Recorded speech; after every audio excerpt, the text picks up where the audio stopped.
Trailing Minnesota by 1 game in Central and the Midsummer Classic nearly a week away, Ozzie and our Sox are in good position to make a move as tonight they begin a 7-game homestand starting with Mike Scioscia's Los Angeles Angels of Anaheim. So sit back, relax, and strap it down. White Sox baseball is next.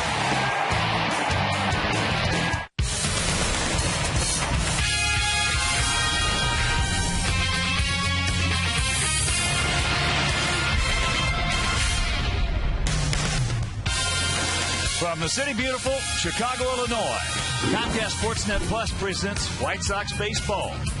Paul Konerko, Alex Rios, Carlos Quinn and the Sox as they get set to butt heads with Bobby Abreu, Hideki Matsui, Torrey Hunter, and the Los Angeles Angels of Anaheim. Hi, everybody, and welcome. With Steve Stone, I'm Ken Harrelson as we get set to bring you the first of this 7-game homestand. 4 with these guys, finish it off over the weekend before the All-Star break, 3 with Kansas City. So the Sox coming off that 7-day, 6-game road trip where we lost 2 out of 3 in Kansas City. Then we go down to Texas and play a team that is just an awesome lineup down there. And our starting pitching gave them 3 runs in the first game, 3 runs in the second game, 3 runs in the third game. We win 2 out of 3, so it was a good road trip coming home. But tonight, got a man out there on the bump who has really been pitching well. Well, Gavin Floyd's only 3-7 this year. However, that doesn't tell the whole story. The whole story recently is 5 games in a row he's thrown the ball as well as anybody in the league. Unfortunately, he just doesn't have anything to show for it because he doesn't get a lot of offensive support. And tonight, Omar Vizquel, who got hit in the knee last night, is out of the lineup. But the news is good because talking to Omar, he said he's feeling good, the swelling is down, and he is listed as day-to-day, and that's great news. On the other side of the field, Scott Kazmir is 7-7. He's a left-hander who doesn't like to throw into the right-hand hitters. So if they look away, they'll find a guy with a good changeup. But sometimes a guy gets a little careless with his fastball. His ERA's in the mid-5s. This should be a good one tonight. The Angels a good team. They're 8 over 500. But let's start the last homestand right. All right, sit back, relax, and strap it down. White Sox baseball coming your way.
Very windy night for baseball. And the Angels, 8 games over 500 in second place. They started off with Eric Ibar.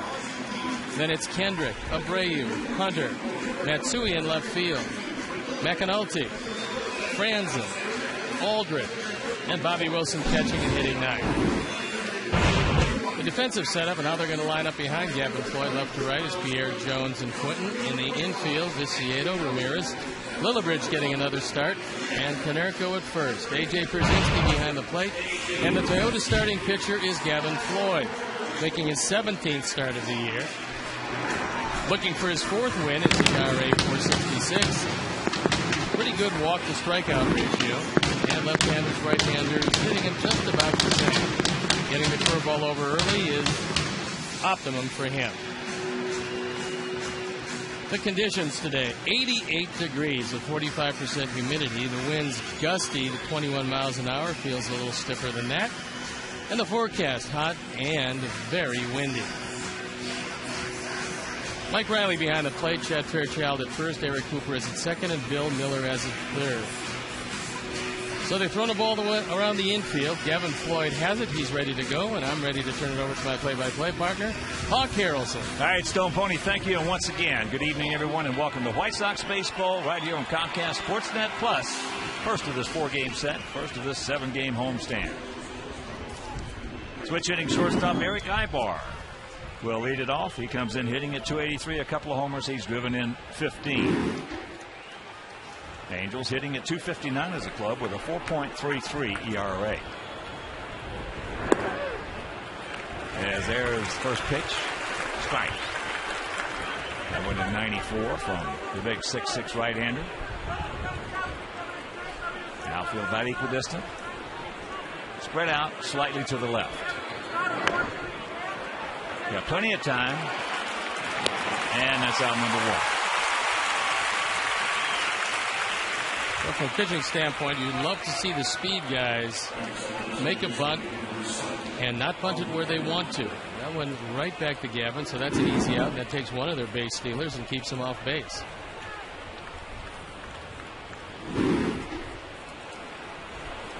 So here's Howie Kendrick hitting at .271, 7 homers, but he's knocked in 50. That's a lot of RBIs for a second baseman hitting in the 2-hole before the All-Star break. He got off to a terrible start, but about the last month and a half, he's hitting in the 320s. And the count 0-2. Right now, the visibility isn't good. The last thing you want to do is walk anybody, and so you attack the strike zone and work as quickly as you can. That's up high, and here at beautiful US Cellular Field, 330 down the left field line, 335 down the right field line, 375 in the gaps, and 400 straight away center. On a beautiful evening here in the beautiful city. And we're going to have close to a sellout tonight. Checks it up, takes it up.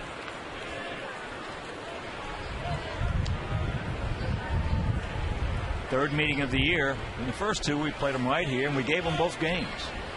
Committed 2 errors in the 8th inning. As that's fouled back in game 1, and they won it 3-2. And they picked up the winning run. Beat us 6-5 in game 2, and in essence gave them that game as well. But that was when we were having trouble catching the baseball. Now overall, the Angel team has committed 57 errors to our 41. Get foul, it won't. Down into the corner, so that's a nice piece of hitting for the red hot Howie Kendrick. Picks up his 20th double. It's been very important for Kendrick to start to heat it up. And when I talked to Mike Socha and asked him about Kendrick, and he said he's got 320 written all over him. That's what he will hit as he figures it out. With Kendry Morales probably lost for the year to that broken leg, he still has beats in it from that celebration at the plate. Kendrick becomes very important, as does Abreu and Hunter. So here's the 36-year-old veteran Bobby Abreu. Hitting at .259, 8 homers, but he's driven in 43. And he is a thorn in our behind. They weren't sure he was going to play. They hit Billy Butler a couple of times early in that Kansas City series and realized that there was a little retaliation probably in the game yesterday. That retaliation came in the form of plunking Abreu right in the lead arm, just above the elbow. Well, that stuff happens when you start drilling guys. You're going to get drilled yourself. And that's just off the plate. Abreu, though, against us is a .368 career hitter. That's his highest mark against any opponent. He also is a very patient hitter, although this year he's fanned 69 times. But he leads the team in walks.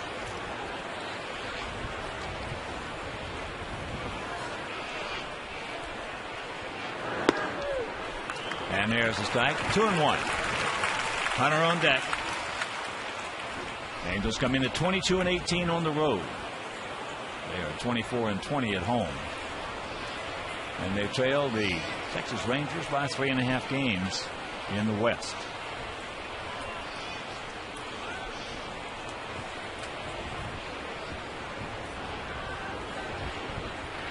The 2-1 pitch. Nice. Down and in. 2-2. He threw that one down under his hands inside. It's just off the plate, but tantalizing enough for Abreu to swing at. And we already know that Detroit has won their ball game, so we have to win to stay a game back. Outfield about equidistant once again.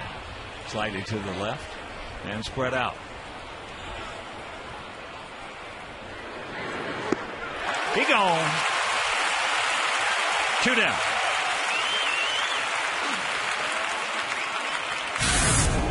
Strikeout number 70 for Abreu, and this is a short breaking ball, more like a slider than a curveball, and he threw it in a perfect spot. So after falling behind 2-0, he came back with 3 strikes and got out a pretty tough hit. And here's Hunter hitting at .294, 14 homers. He's driven in 60. He is 3 for 18 lifetime off Gavin, but of the 3 hits, 1 of them stayed in the park.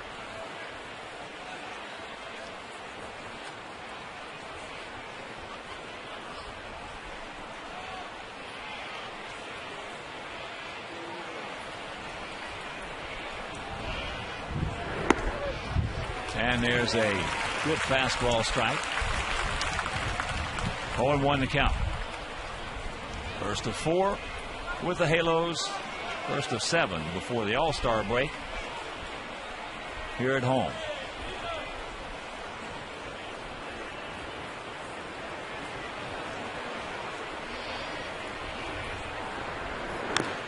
Chops that foul. I mentioned that win yesterday. After losing 2 out of 3 in Kansas City, that 5-3 victory highlighted by that 2-run homer by Alexi Ramirez. That coming in the 6th inning, and then the bullpen took over. That was a good trip. Kansas City leading the big leagues in hitting, and then all of a sudden you run into Texas, and they've got the most dangerous lineup in this league.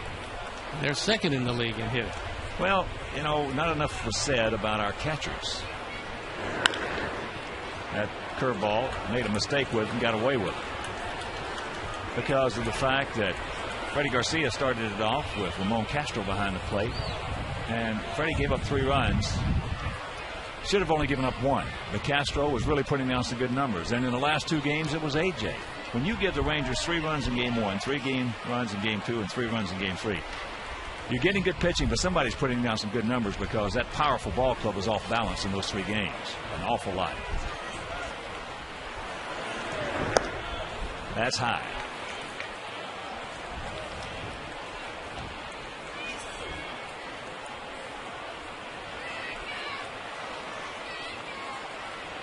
Hunter's been a better hitter this year than Matsui, who's in the on-deck circle, but Matsui seems to come to life with runners in scoring position.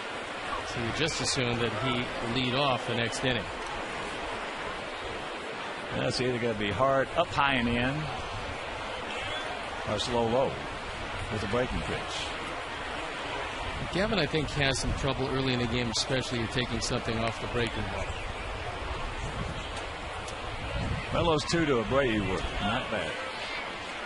But of course, that's the left-handed hitter. I think he was thrown. I think that was a slider more than a curveball because they just were disappeared down.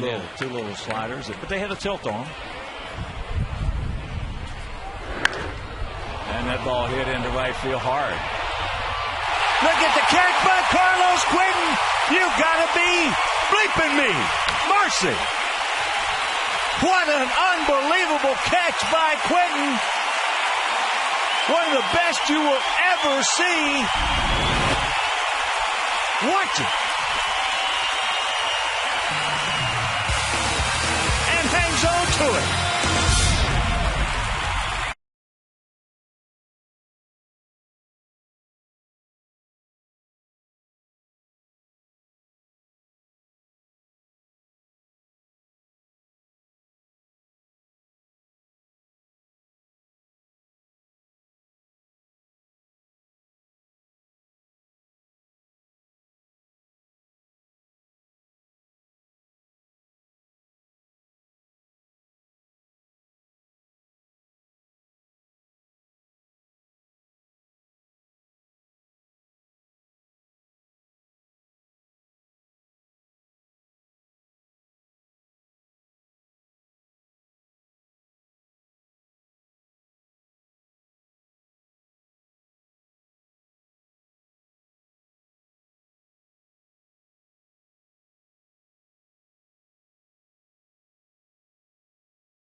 Jones, Pierzynski, Viciedo, and Lillibridge playing second, hitting 9. The defense out of the lineup behind Kazmir, Matsui, Hunter, and Aldridge left to right. Franzen, Ibar, Kendrick, and McAnulty. With Wilson behind the plate and the Toyota starting pitcher Scott Kazmir on for his 16th start. His record even at 7. The ERA a lot higher than he would like. And you got to look for the ball away if you're a right-hand hitter. He's a fastball changeup specialist. Has been having some problems with his breaking ball.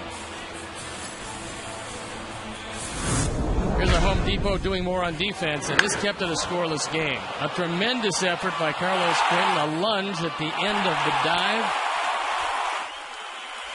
And hopefully he comes away unscathed. What a play that was. You won't see many better than that one, as first pitch strike to Juan Pierre, and before we show you our picks to click, you at home select yours.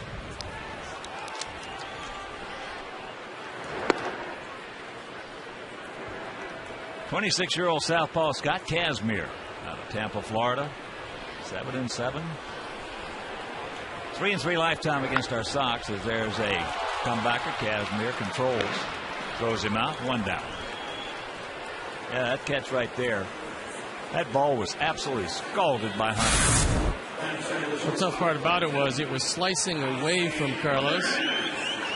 He was able at the last instant to make the catch and almost impale himself on the wall.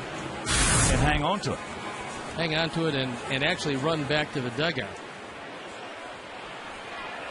So here is Alexei. Alexei at 278 had a terrific road trip, both with the leather and the lumber. That home run yesterday, his 7th. As that ball hit deep, he looks up. You can put it on the board. Yes! Yes! Number 8. And the Sox lead it 1-0.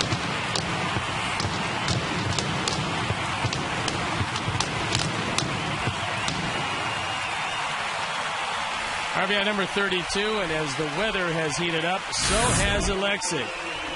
He gets a changeup. This ball just drifts out over the plate. Our Ford home run replay. It's long gone, and this is going to be a very lively park tonight. There's first pitch strike at 91. Alex hitting at 303, 13 homers and 45 driven in.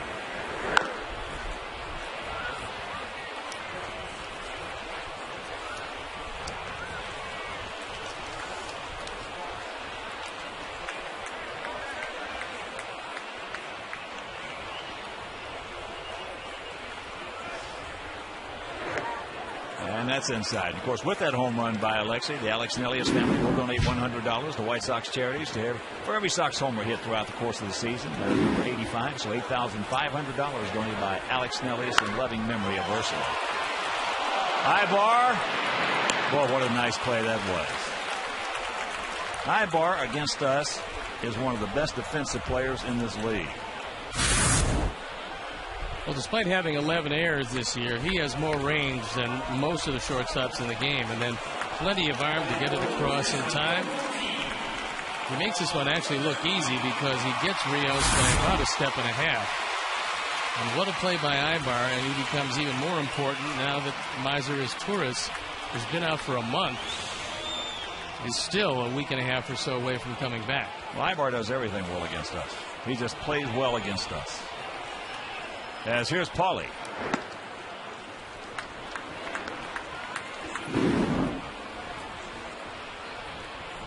Paulie at 296, 20 homers, 57 driven in.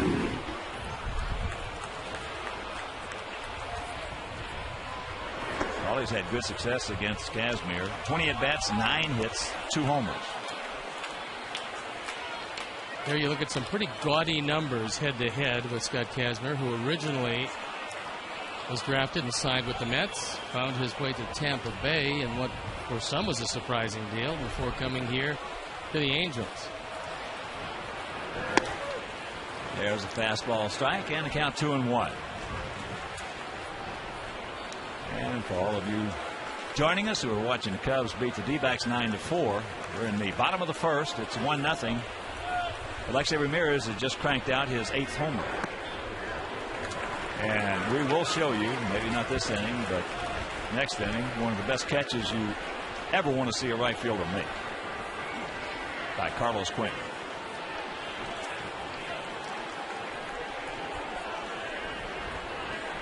The 3-1 pitch. And that ball in the gap.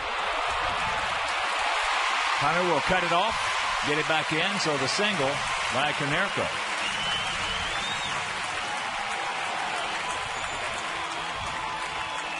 For those of you just joining us, it's a slicing line drive away from Carlos. It's hung up in the wall. This would have been a run and possibly a triple if it gets away. And what a way to get out of that first inning for Gavin Floyd. That ball was tattooed by Hunter. So here is Carlos hitting at 229. 13 homers, but he has driven in 50. Just underneath that one.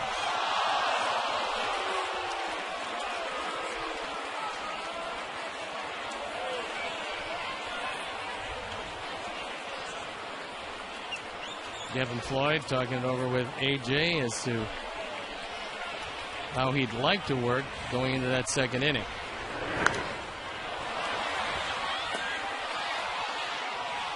And that pitch is fouled back. So very quickly, 0-2 to Quentin.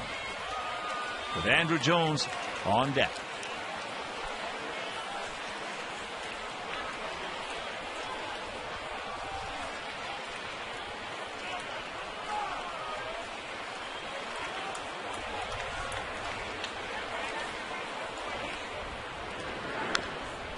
Tops that one foul. Well, already Kazmir's gone more inside to the right-handers than he has in most of his previous starts. And Mike Butcher, the pitching coach, probably mentioned to him that you can't just stay away and expect to get hitters out. Not in a short porch like this. No, that's also partly responsible for that 5.68 ERA. They had some of the old bigger ballparks. You could pitch them away and play them away. That no longer holds true, especially in the smaller parks. And this is one of the smallest playing parks in the league.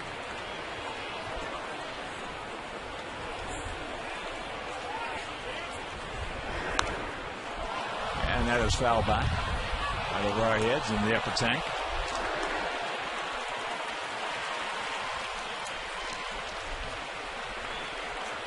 Now McAnulty playing first base. He is just adequate down there. He's in there because of his bat, and he can really swing it. 2 out, and once again, the 1-2 pitch. In the dirt, blocked by Wilson, so 2 balls, 2 strikes.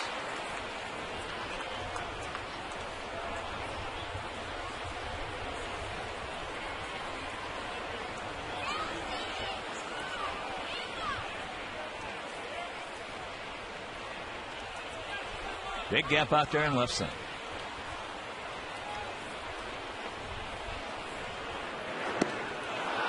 As he gets him, but the home run by Alexi Ramirez will go to the second leading 1-0.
It was Major League Baseball's third concrete and steel ballpark. An estimated 32,000 fans saw the White Sox lose to the St. Louis Browns 2-0 in the very first game played at 35th and Shields. White Sox great Billy Pierce, historian, author, and White Sox expert Rich Lindbergh were on hand, as well as members from the Comiskey family. And first pitch to Matsui, a line shot. One hopper, nice play by Lillibridge. So 1 pitch, 1 out here in the top of the second inning. Sometimes you have to be a little bit lucky, and Gavin Floyd has not had a whole lot of luck lately, but he has on the last 2 outs. Line drive by Hunter, and now the 1-hop rocket by Matsui. And a pretty good effort by Lillibridge. The key right there to making that play is staying down. Guys have a tendency to come up just a little bit. If you do, you're dead. As here's McAnulty. The comparison Mike Socha had before the game was he reminds him a bit of John Kruk when Kruk came in the league and would swing at just about anything, but very effectively.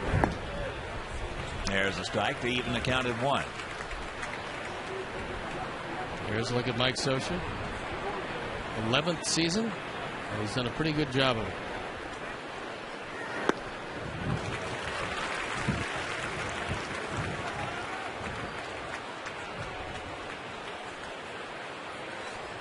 McAnulty did have a short run with the San Diego Padres before spending some time in the minor leagues with the Angels and now getting a chance here.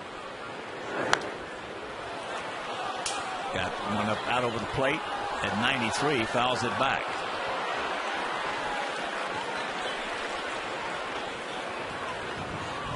Beautiful, beautiful day here in the beautiful city.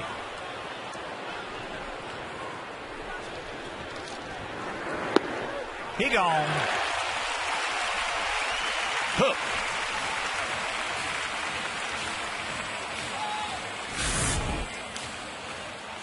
There's the good Gavin Floyd curveball, which is equally as effective to right or left-handers. See, A.J. patted the ground before to make sure that Gavin stayed down with it. And he threw that one perfectly. So here's the third baseman, Kevin Franzen, who struck out just one time in his last 93 plate appearances.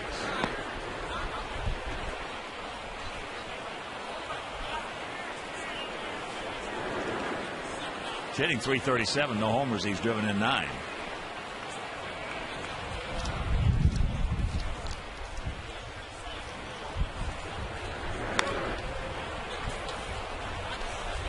Pretty quick on that 92-mile-an-hour heater.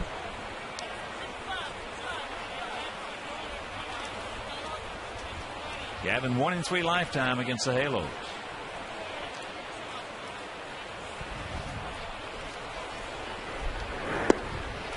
Off speed, off balance was Franzen. 1-2.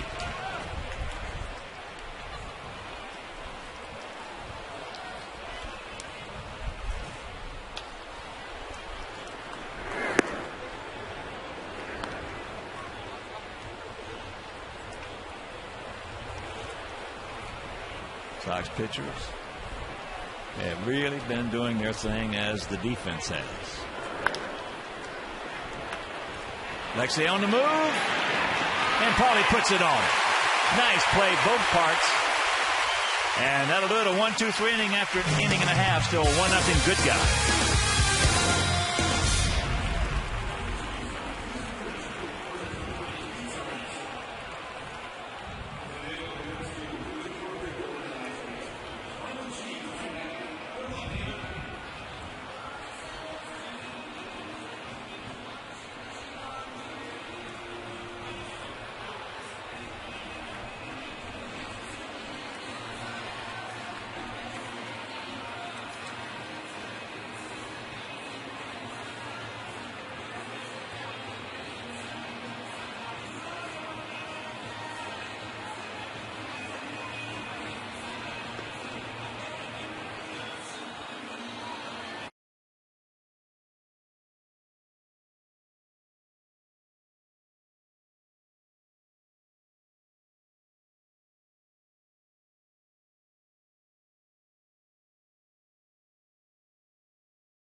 The Aussies lineup didn't make your selection.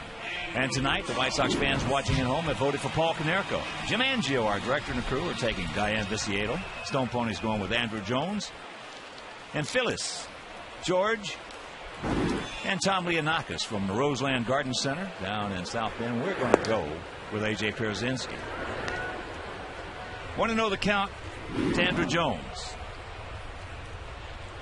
Well, now that I'm tied with the fans, I'll take a resurgent Andrew Jones. Andrew, 1 for 9 lifetime off Kazmir, has the catbird seat at 2-0.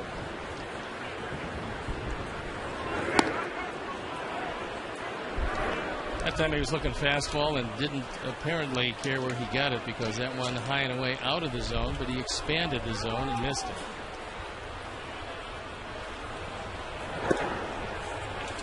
And the count 3-1.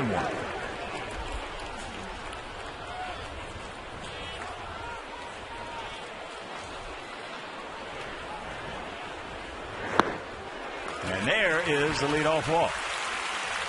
The dreaded leadoff walk. We'll watch the way the second inning ended, and for you young players, this is the only time you should slide into first base, and that is to avoid a tag. Franzen knew that Paul was coming off the bag. He tried to avoid the tag. Good play on both ends defensively. That's still a dangerous play, that late of a slide. Well, better than that head first that usually that head first, you can forget about that. Jamming a thumb, and we've seen a lot of hand injuries lately with head first slides. AJ took that pitch nicely. And while he goes out there, reminder, Polish Heritage Night tomorrow night.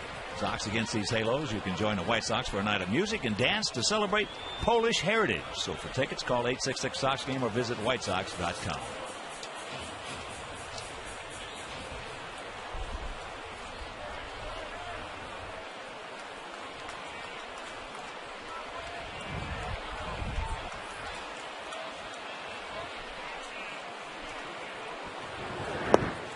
And AJ's got the catbird seat, 2-0.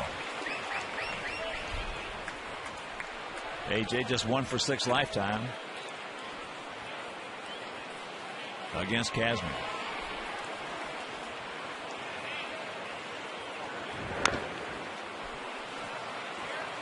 Kazmir came in with 41 walks and only 55 strikeouts in 81 innings. So he has one of each here tonight, but that's not a very good strikeout to walk ratio.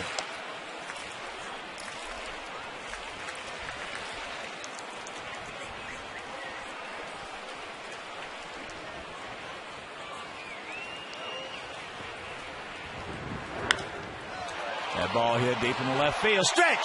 Stretch! Keep going. Oh, nice catch by Matsui as once again AJ can't catch a break with the bat. AJ got this one up in the wind, and if there's any doubt how fiercely that wind is blowing, this one almost went out of the ballpark. Matsui, who doesn't have the great speed anymore, with the over-the-shoulder catch, this is a terrific play. And he robs AJ of at least a double and quite possibly a run batted in. So here's Viciedo, 5 for 22 since being called up. Takes a strike on the inside corner.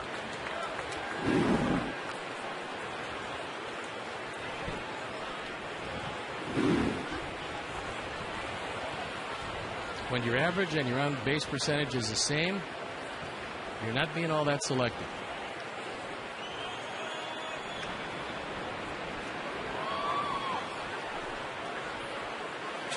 Andrew 7 for 9 in stolen bases.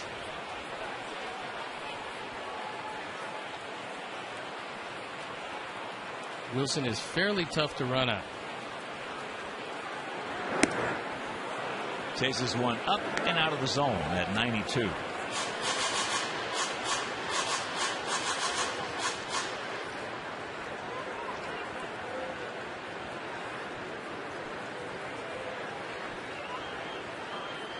Andrew. Just a very casual lead. And that pitch. It's out of play. So the count, 0-2. Dayan, Viciedo. The book on Viciedo will be the same until he helps create something different, and that is you do not have to throw him a strike to get him out.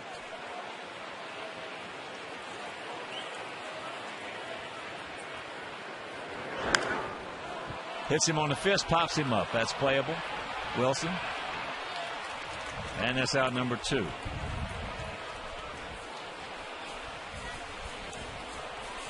So that'll bring up Lillibridge. He is 6 for 12 since being called up. They weren't flukes. He's hit the ball hard.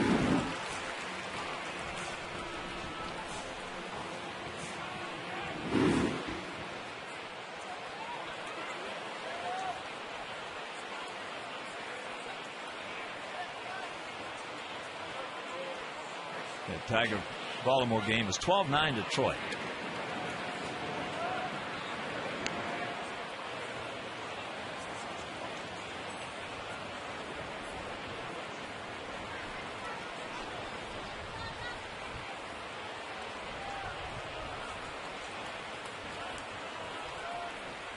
Andrew playing around with his leads over there against Casimir. That's causing him to. Now time is called.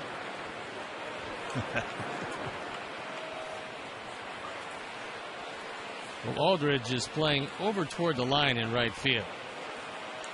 You would think by the way they're defending him, especially with Hunter into right center, that they would be trying to stay away, and if they went in, it would be way in to Brent Lillibridge.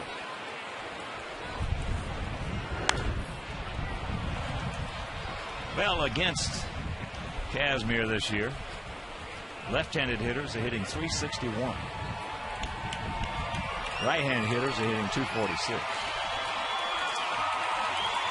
That's a sign of a guy that will throw the straight change and throw it liberally. To right-hand. Yep.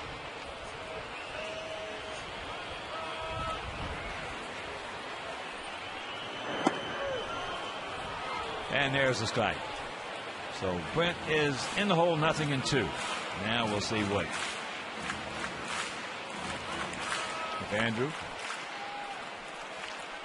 might want to try to get a little sneaky lead and take off.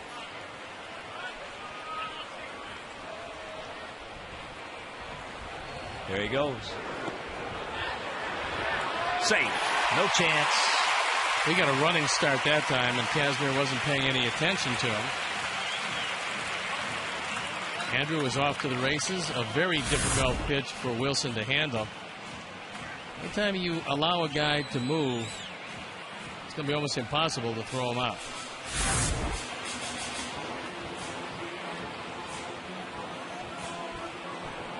So he snuck up on him right there. He is now 8 for 10. Wilson couldn't hardly find the ears on that one. Now make him pay, Brent.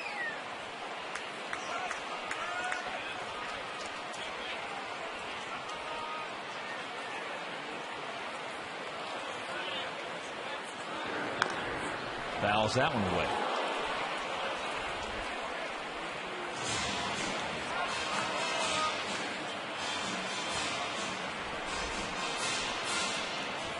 One, 2-0 for our guys. 0-1-0 for their guys here in the bottom of the second inning.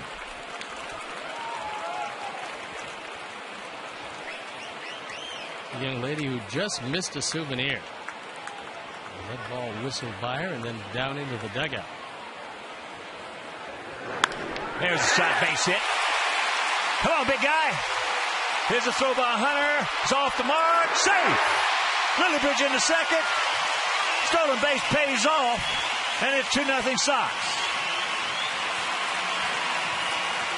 RBI number 7 for Brent Lillibridge as he continues to get the job done when he gets the opportunity.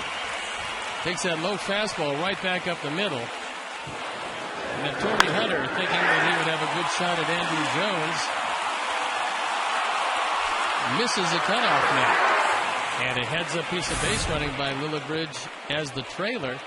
When he saw that ball couldn't be cut off, he just coasted into second base in a scoring position.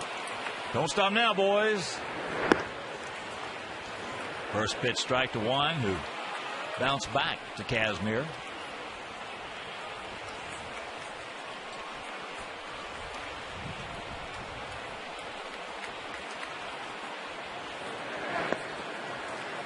And that pitch thrown away. So 1-1 with Ramirez on deck. Here's a great example of one lack of concentration. Allowing Andrew Jones to get a running start on a stolen base winds up costing you a run instead of first and third and 2 outs. Nice stop right there by Bobby Wilson.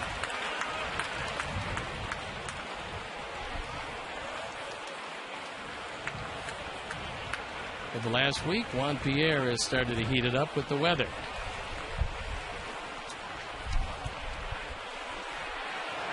They got him. Perfect peg right there. But meanwhile, the base hit by Lillibridge knocks in Andrew Jones. Will go to the third, leading 2-0.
nominees for the final AL All-Star roster spot. Viciedo very quickly. Nice transfer. So 1 pitch, 1 out.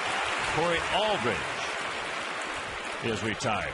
Well, that's got a good ring to it. Pollywood and Hollywood.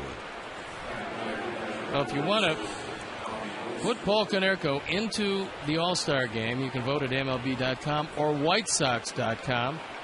Paul's behind in the voting, but when you look at the numbers, folks, he certainly deserves to be there. Let's see if we can all get together and put him there. Well, I understand Joe Girardi's position. If you talk to managers who have to make those alternate selections for the All-Star game, it's not an easy job. And most of them, and I don't blame them one bit, are going to take as many of their own guys as they can. But here's what upsets me about Paulie in that situation. Of the top 9 home run leaders, 7 of the 9 are in the All-Star break. I mean, the All-Star game. 7 of the 9 are in there. The other 2 are Paulie and Kevin Youkilis, and they are in the top 5 for that voting. But 7 of the 9 are in there. Paulie's not. Now, of the RBI category, 8 of the top 10 are in the All-Star game. Paulie's not. And Paulie is 7th in RBIs. The only 2 that are not in the top 10 are Paulie and Delman Young. So he's in everything you can be in, and he's still not in the All-Star game. And that upsets me a little bit. Well, I think Paul keeps it in perspective. And then he said, if you're chosen, if you go, it's an honor. If you don't, it's 3 days off with your family to try to rest and regroup. And either way, he's still a terrific player. And that's back to the middle. Off the bat of Bobby Wilson. So the 1-out single. Corey Aldridge, who was thrown out by an eyelash at first base, so much so that Mike Scioscia came out to talk with Chad Fairchild, was called up from Salt Lake yesterday. A bullet of a throw, and Mike Scioscia was right. He's safe at first because Paul never controlled the ball. He was just making a little fancy transfer like that. But it's been 8 years and 8 months and 27 days since he's seen the big leagues. Nice right here. Look at the throw. Perfect on the money. Rock him up. Grab some bench. We'll go to the bottom of the 3rd. Sox are throwing some leather.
Touches first, off balance throw, gets it there in plenty of time, and it's a double play to end the 3rd inning.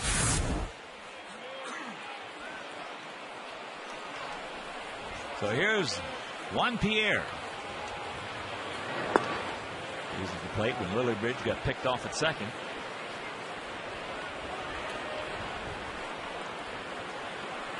Branson in on the grass at third. That's just bad luck. Meanwhile, Hang Wolfham. Well, you show bunt in order to bring that third baseman in, and you expect if you do hit it that way, as hard as he hit it, you'll get it by him. But that being to the glove side, a relatively easy play. So here's Alexei. Hit his 8th homer. Way back over our bullpen. Picked up his 32nd RBI.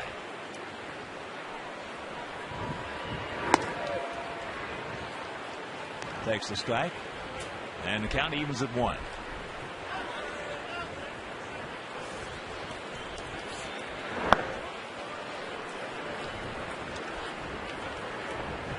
Huge crowd on hand.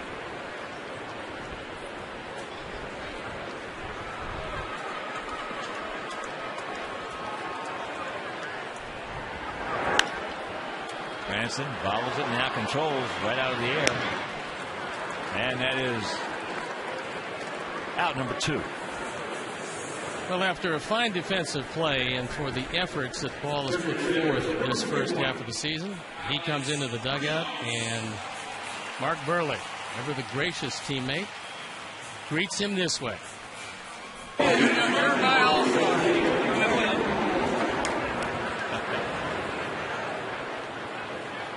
Our pitchers love the defense that Konerko has played since he's been in the White Sox uniform. As Kendrick goes back, makes the catch on Rios, and that's a 1-2-3 inning for Kazmir. We'll go to the 4th. It is 2-0 White Sox.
Two runs, 3 hits, no errors for our guys. No runs, 2 hits, no errors for the Angels. It'll be Kendrick, Abreu, and Hunter.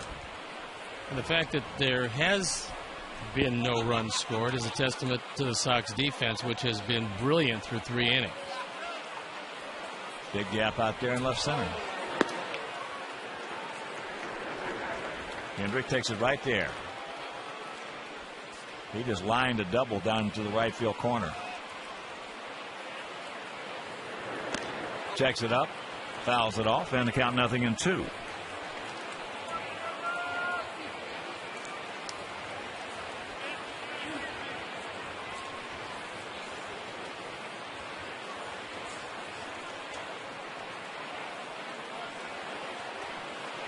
The 0-2 pitch. And that's back. He is hot. He's hot, and that's not the place you wanted to put an 0-2 pitch. You had ample opportunity to use about 24 inches of that 17-inch plate. And he got it in a spot where Kendrick could rifle it right back through the middle. Usually when you get a guy that's going as hot as he is right now, he's keeping his hands inside the ball extremely well.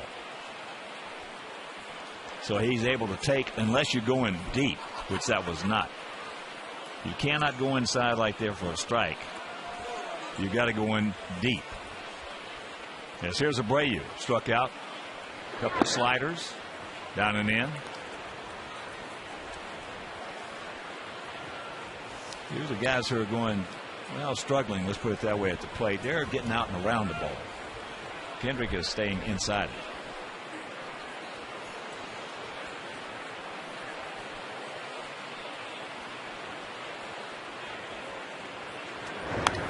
Fouls that back. And reminder, Sunday, July 11th, 1:05, Sox against the Royals. You can join the White Sox for a special Kids Day and costume party presented by the Museum of Science and Industry Chicago. Wear your best costume to the game. Festivities include a kids-only autograph session, a bags board competition, face painters, and much, much more. So for tickets, call 866-SOX-GAME. That's Sunday, July 11th at 1:05.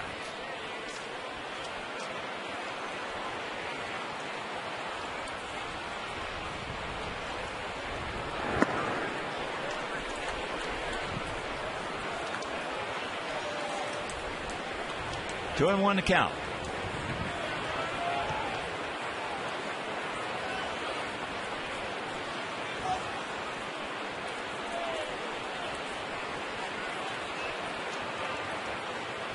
"36-year-old veteran Bobby Abreu. What a player he has been, and still is a good player. Take your time, boys.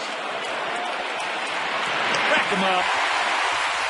Second double play turn. 2 down. That ball was hit hard enough that Kendrick really couldn't get down there and get much of a piece of Lillibridge on the turn. And for the 9th time this year, Bobby Abreu has grounded into a double play, this of the 6-4-3 variety. So here's Hunter.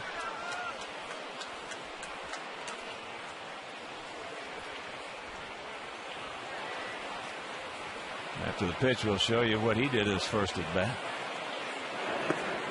And if you missed it, poof. Man on second base. Bullet off the bat. That was a great catch. And Hunter just missed getting hit. Breathes a sigh of relief. Runs batted in. He's in the 5 hole.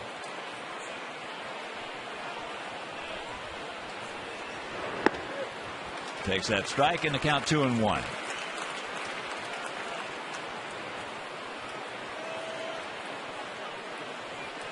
Checking some of the scores. Bottom of the 6th in Milwaukee. 1-1 tie with the Giants. And he's staying inside the ball his first 2 at bats and hits both of them very hard.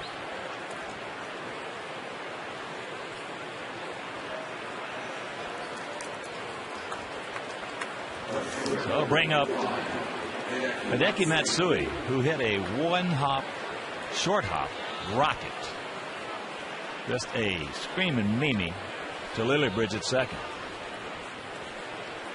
There was a time when Torrey Hunter could really steal bases and was a big threat. This year, 7 stolen bases, been caught 8 times. Well, he'll be 35 in a couple of weeks. This game has a tendency to wear you down, especially when you play it on artificial surface, most of it.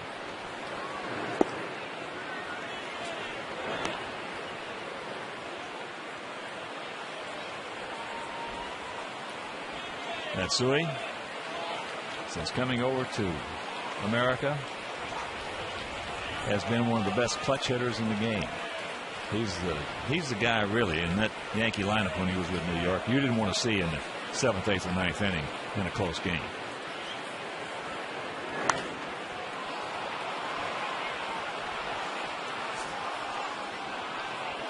Remember him when he was a baby playing with Tokyo. Detroit. Wimpy and I did the World Series on tape, and he was a young lad who could absolutely just thrill the crowds over there with his bombs.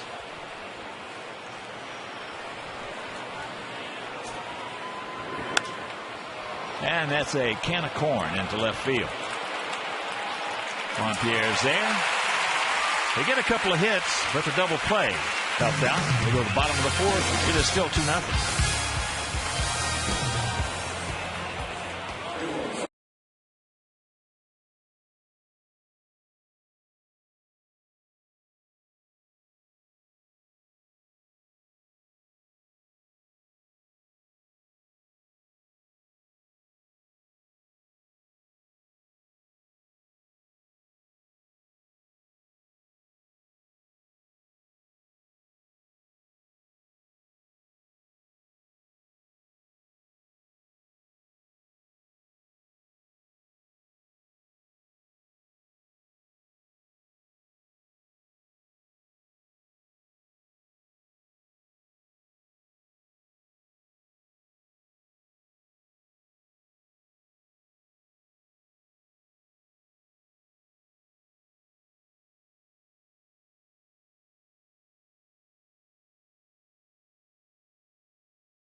July 5th.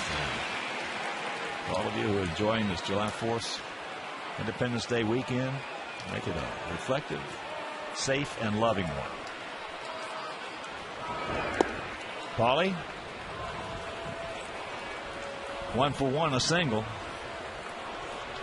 The Angels outfield, now that it's become apparent the wind is really howling straight out, is playing Paul very deep all the way around.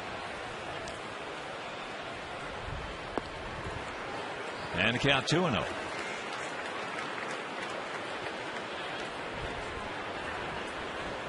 One thing you don't see outfields do quite as much as in the past.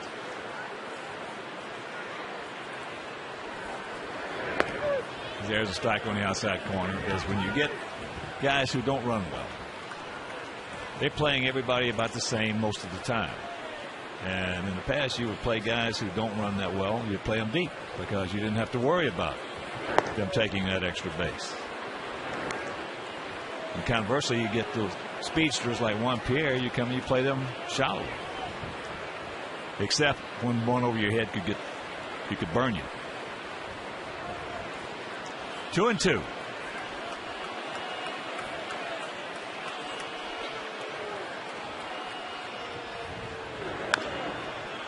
Tops that one foul. Carlos Quentin on deck, and Andrew Jones in the hole.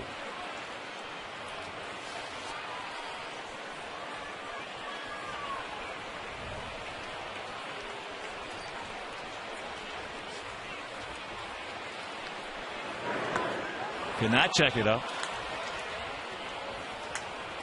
So that is the second strikeout for Kazmir.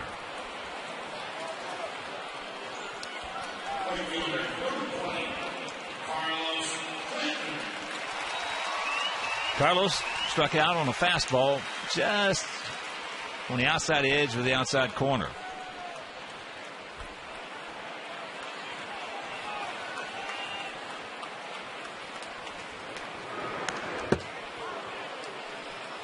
Well, that time he unloaded on one. He got a fastball up in the zone and thought he was going to hit it to Gary, Indiana.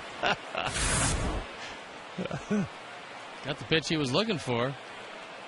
Just unbutton that top button and go get it, big guy. Almost lost the bat.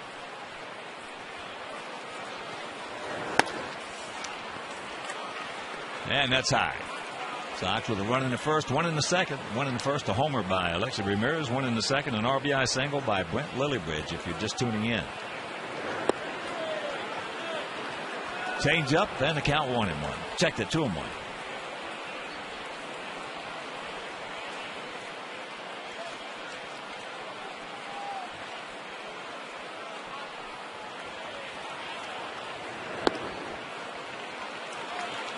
And he's got the catbird seat now.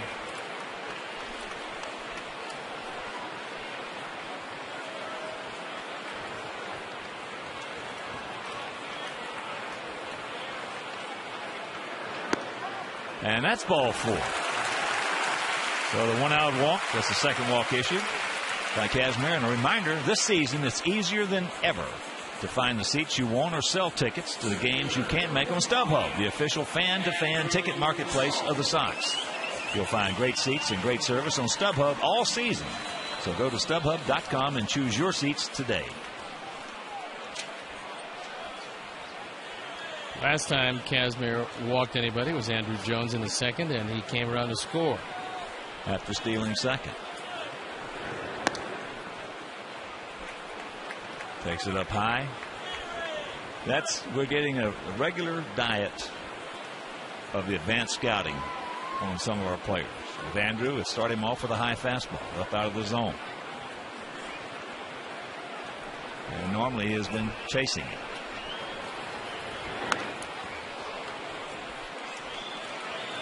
He made up for it on that one because he went back to another high fastball and he just aired it out. When you see guys taking swings like Carlos did and then Andrew, that'll tell you they're seeing the ball pretty well. Now that don't mean with swings that big that you're going to be center cutting it.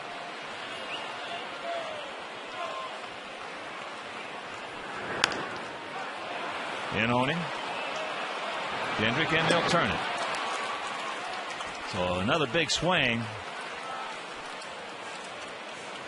And boys, that's 3 outs. The only problem is that nobody.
You've never seen, and I've never seen what we just saw. Well, Mike Scioscia was none too happy about it as he walked up and down the dugout. Doesn't really care for his team not being mentally in the game, and not a one of them was. It wasn't a question of one or two guys missing it. It's a question of the whole team missing it. Yeah, I've never seen that. The only thing you can say there is just, boys, I've been in this game for a long time and I've never seen that. So here we go, top of the 5th. 2-0 Sox. It'll be McAnulty, Franson, and Aldridge.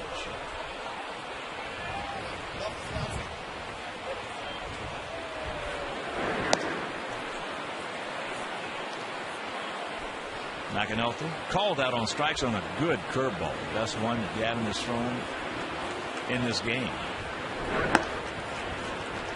And the count 2-0.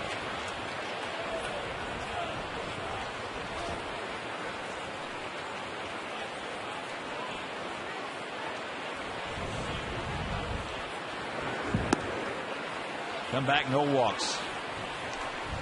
Well, Sosa said he reminds him of John Cook. He reminds me a little bit of Matt Stairs.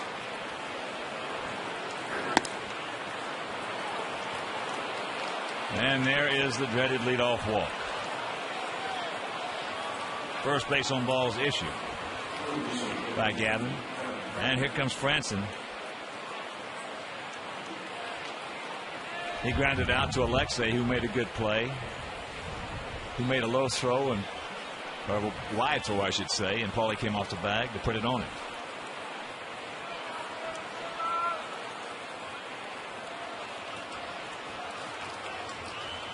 Franson has pretty decent speed. Viciedo is playing him well wide of the bag at third.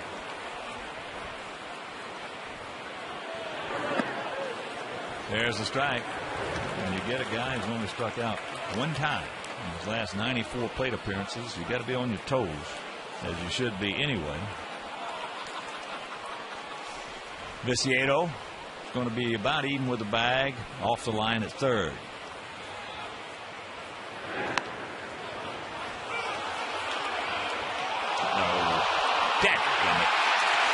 Now he comes off the bag and gets him. Caught a break because it was a bad play to go to second base in the first place.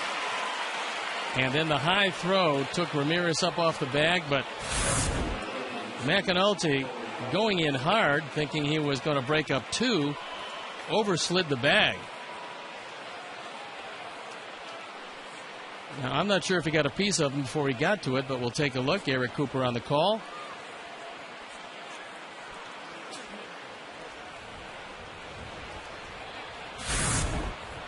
I think we got a break, and we'll take it. So here is Corey Aldridge, who was a member of the White Sox system. Somebody get over there, Gavin. He does, in time. 2 down. Good coordination between Lillibridge and Gavin Floyd. Paul thought he had a shot at this, came off the bag. And Gavin gets there in time.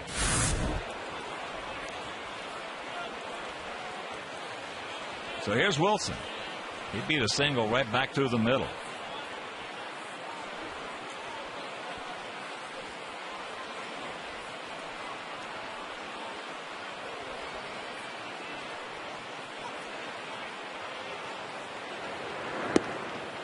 Takes ball 1.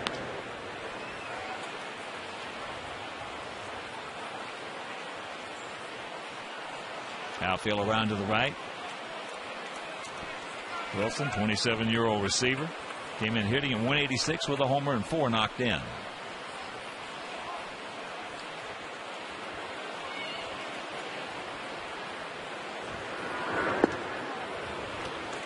Checks it up. Breaking ball, a curve, and it's 2-0.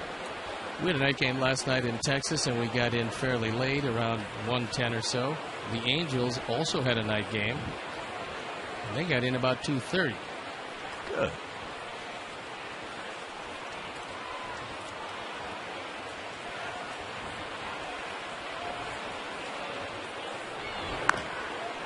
In on him. Over into our dugout. I don't know if that's good or bad. Well, with Chicago being Chicago, if they got in early, you never know. Going out for a nice evening. Yeah.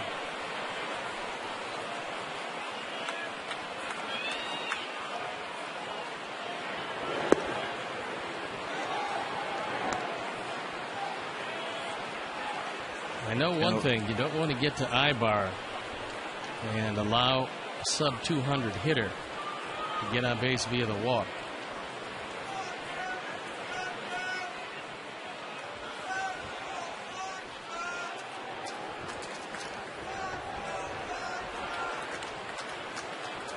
3-1 pitch.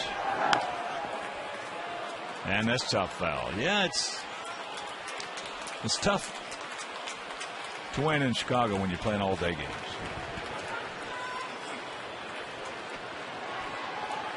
I would think that would be a bit of a problem.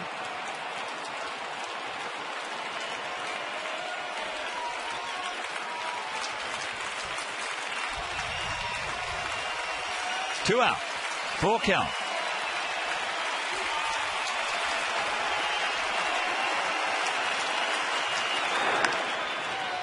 Alexei on the short hop, on the move. Nice peg, and that'll do it. So he pitches over the leadoff walk. Pats his heart a little bit, and we're halfway home leading 2-0.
The next Mind and Body episode where you get waxed again.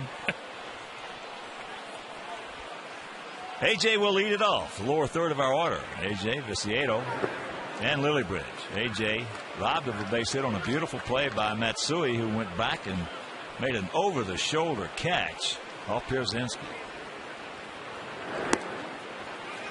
And he's got the catbird seat 2-0 again.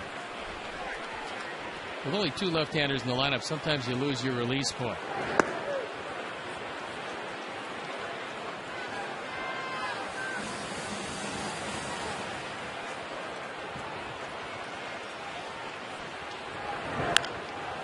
Reaches out around it. Here's our AT&T trivia question. We asked you earlier, who holds the Angels record for the most home runs by a rookie? And the answer, Tim Salmon. 31 home runs in 1993. Had some severe foot problems toward the end of his career, but he could always hit the ball very well. He was a good player. Yes. For a long time. As here's Viciedo, fouled out to Bobby Wilson. Pops this one up. Short center. Torrey drops the ball.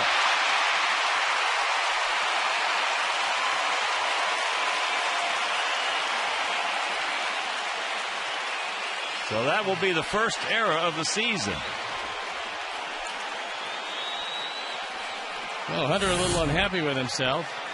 Should have this one all the way. Kendrick gets out of the way, and Torrey just misses it. So between not knowing how many outs there were last inning and this one, Jet lag? Sometimes those late night flights will get to you. So here's Lillibridge. Let's make him pay right here.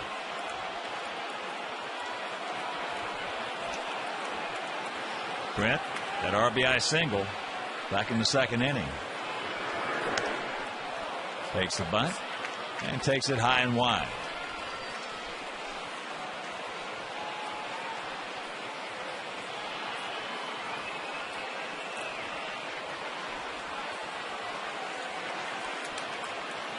Final from Milwaukee, 6-1 Giants.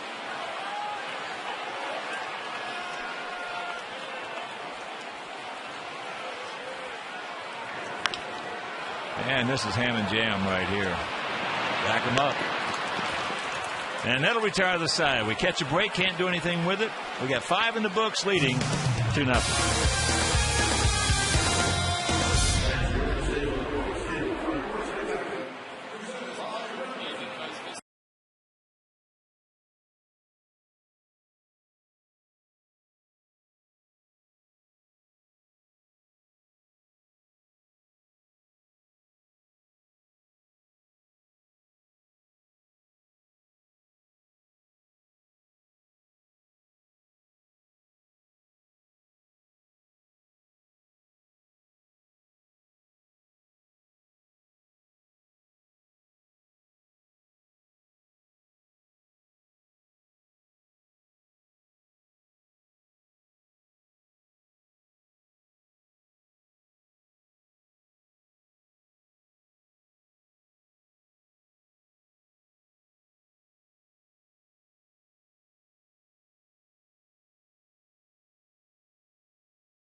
The Twins atop the AL Central during this 7-game homestand. A, yes. B, no. Text A or B to 53695. Stick around for the U.S. Cellular White Sox postgame live. You'll get the final results or visit csnchicago.com. First pitch up high to Eric Ibar, who is 0 for 2.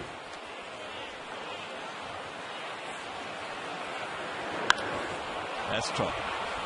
Well, he just plays his heart out against us. So the leadoff double. Trouble of brewing here in the top of the 6th.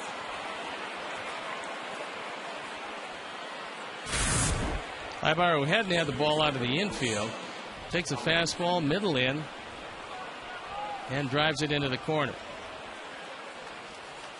He was hurt earlier, and that's really been the story of this team this year. A lot of their production has been on the disabled list. Kendrick is 2 for 2, a double in the right field corner and a single right back through the middle. Takes the breaking ball strike. I talked with Mike Scioscia before the game, and he wouldn't mention any names. He said because it might be construed as tampering, but there is no doubt that if they could, they would like to add some run production as far as a hitter on either side of the plate before the trading deadline. But their minor leagues is not exactly loaded at the top levels. Well, that's just like a pitcher. I think it's more so even in pitchers than in hitters, that you might have a need for a left-hander.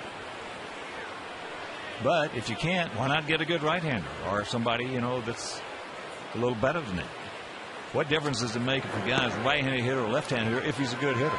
It doesn't make a bit of difference. And all they need is somebody to replace Kendry Morales.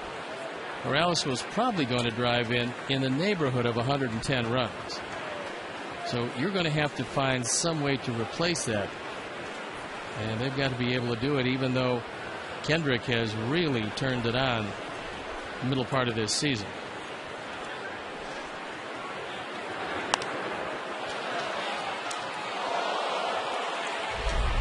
We'll take a look at what Morales meant to this team. Last season, he hit over 300, drove in 108, hit 34 home runs with 43 doubles. This year, he was headed toward approximately the same numbers before that celebration at home plate where he jumped on the plate, fractured his leg, and most likely lost for the year. 2-2 pitch. That'll get the job done. Gets Ibar over to third, one out.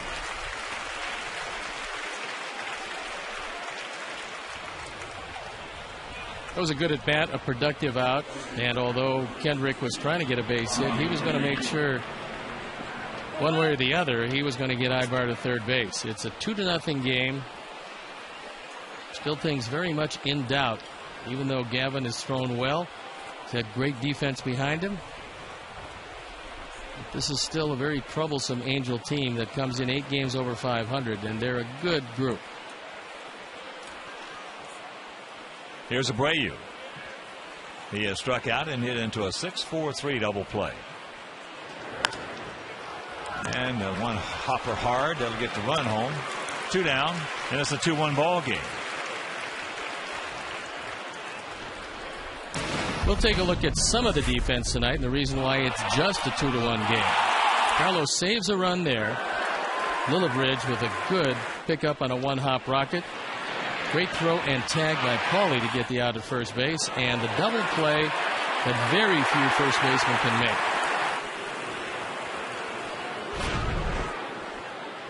Well, here's Hunter. He has hit the ball hard twice, both times to right field, once for a single. That catch that you saw Carlos Quentin made right there was off Hunter. Can't get that one. And after missing that ball in center field for his first error of the year, he's trying to hit one 700 feet if he can.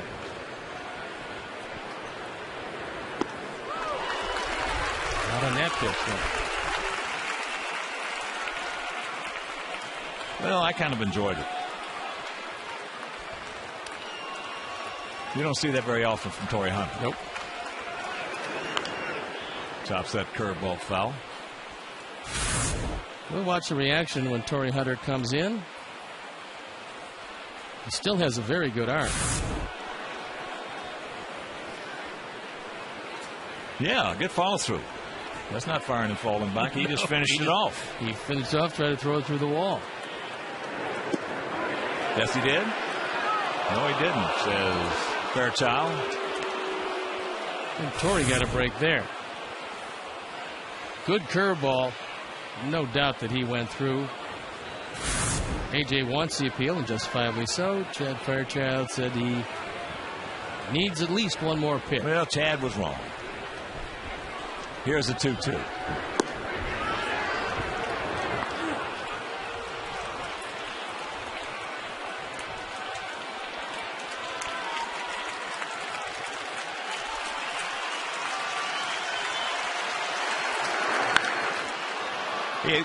You know, that's a get me over breaking ball on 3-2. When will pitchers will they ever learn? Get me over breaking balls on 3-2 have a tendency to go a long way. Well, fortunately, Hunter gets out ahead of it. This is just a rolling curveball. It amazes me. All these years, except you get a lot of guys, pitchers, who they know if they're going to throw a breaking ball 3-2, that's going to be a good one. So now the walk that could have been or should have been a strikeout is on first base.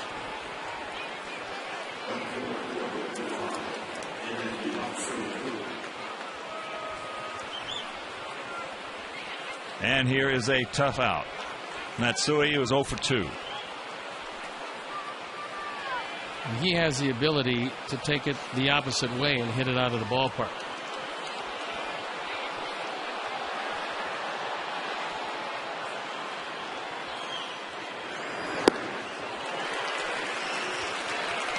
Boy, he can make some of the worst swings. And all of a sudden, you make the next pitch, and he puts a little short, quick pass on it, and it is crushed. For 3 years, he led the Japanese League in home runs and runs batted in.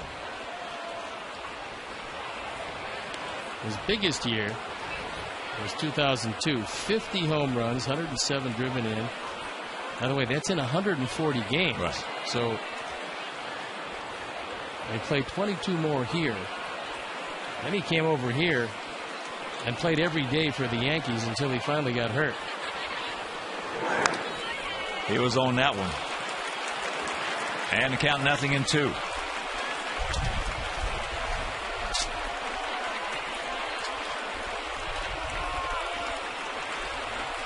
Outfield straight away, very deep.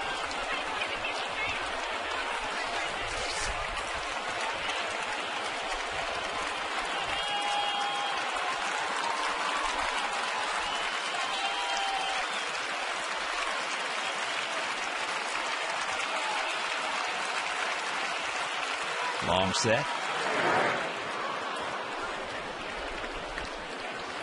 2 runs, 3 hits, no errors for our guys. 1 run, 5 hits, and 1 error for their guys. Here in the top of the 6th inning. Nazi's seen his team battle back from a 9.5 game deficit to come into today's play trailing by just 1 lone game.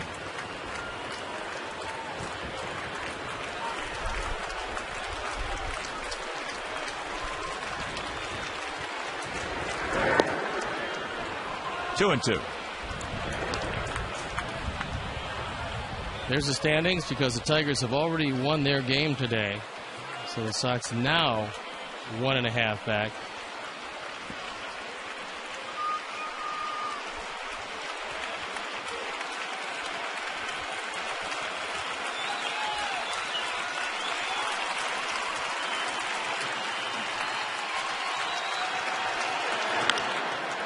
Ground ball gets a nice little bowling book bounce right there, and that'll retire the side. But they get the leadoff double.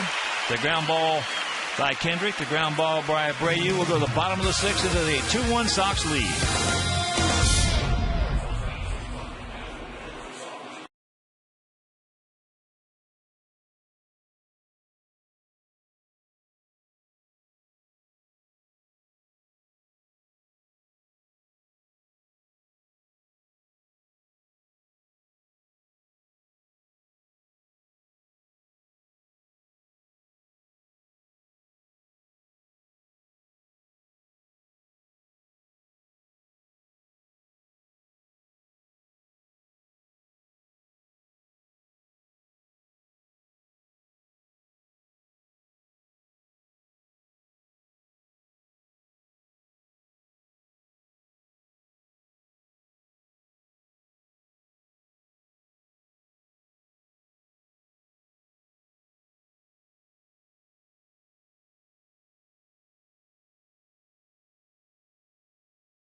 $957 to join Blackhawks Mobile and be entered in to win a Stanley Cup Champion Street banner autographed by members of the Blackhawks team.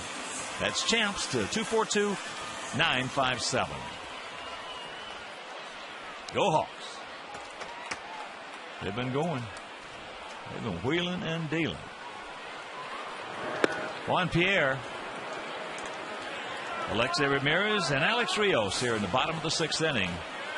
2-1 good guys.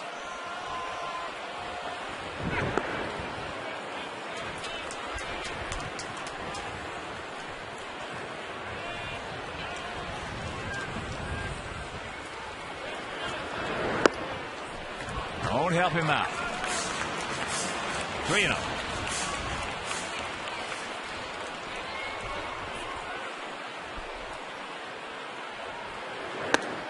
The dreaded leadoff walk.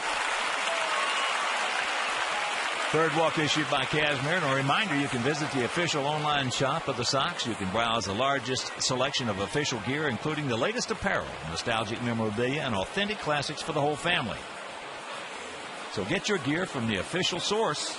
Shop WhiteSox.com. Alexi Ramirez, if you missed what he did back in the first, poof. Got a first pitch straight change up in the zone. Got it up in the wind. And took it way out of the park. Alexi with that big 2-run homer in the 6th inning. Last night down in Texas, that was a winner, 5-3. Eric Ibar came in to talk with Kazmir as McAnulty airmails Kazmir and throw back to him. Well, Socia might be right. Fortunately, Franzen was there. He said, him a crook. Look, he said that McAnulty is not in because of his glove, and he was not kidding.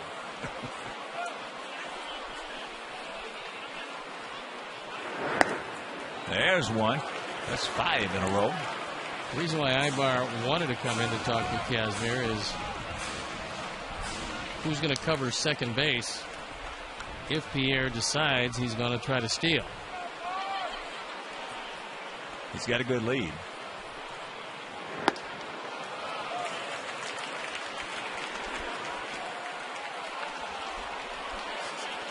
So the ball is having trouble finding some weather out there here in the bottom of the 6th for the Angels.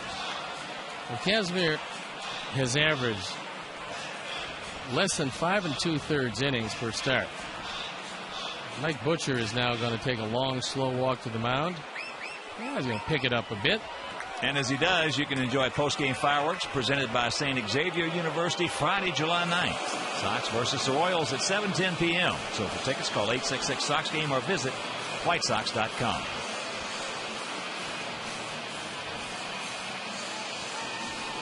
So when you average less than 5 2/3, normally in the 6th inning it becomes a psychological situation where you're going to come out and have some problems. Especially when you've done it for virtually your whole career. Right. And that has been the tag on him. Now he hasn't thrown too many pitches. It's only 76 pitches, so he should have plenty left. As Ron Renicky, the bench coach, goes over, takes a look at the lineup. His brother Gary, a teammate of mine with the Baltimore Orioles many years back.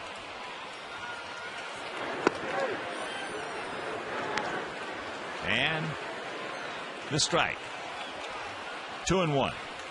If he is going to throw it inside to Ramirez, there's plenty of room between Franzen and Ibar, as Ibar was ranging over toward the middle.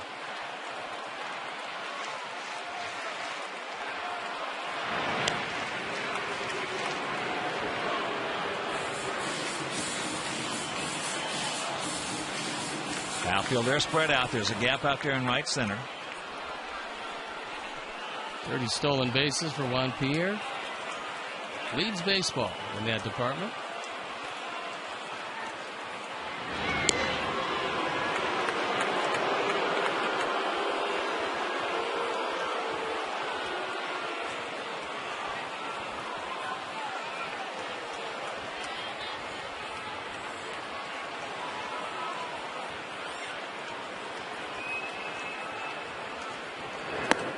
And the count 3-1. Catbird seat. Don't help him out. Zone him in, reel him in, and light him up.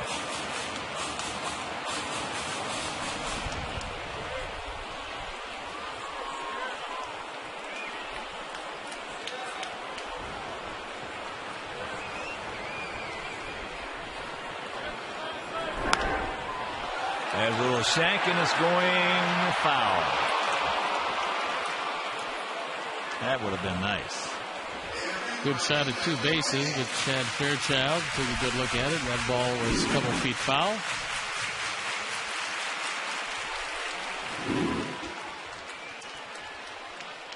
So a full count. McAnulty playing off the bag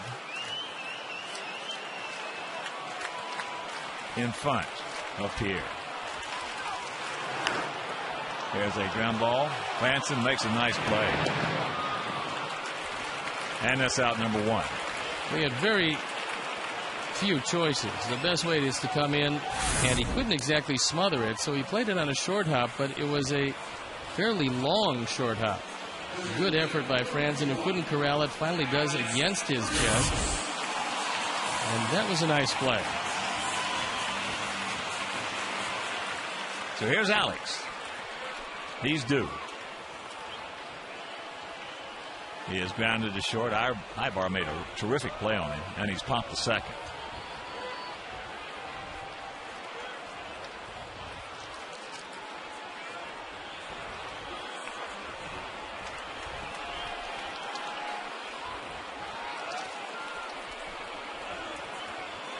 Alex is overdue. Takes first pitch. Strike. With only one out, Casper's going to have to take a couple of looks back at Juan Pierre, who on that last pitch was thinking about stealing third.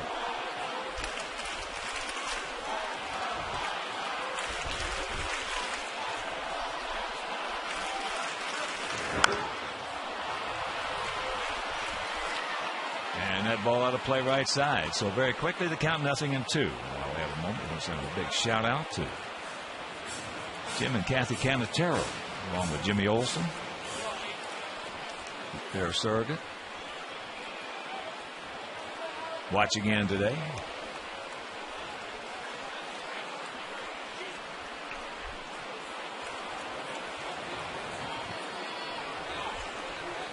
The 0-2 pitch, no.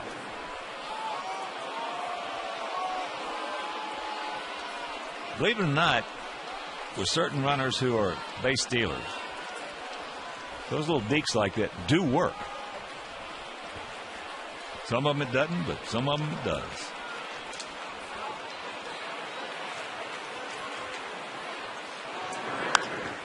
High puff up right side.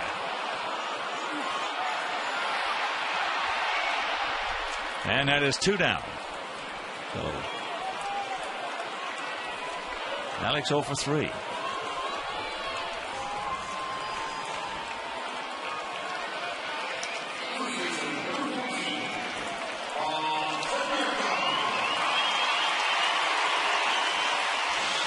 So here's Paulie. Paulie has singled and struck out.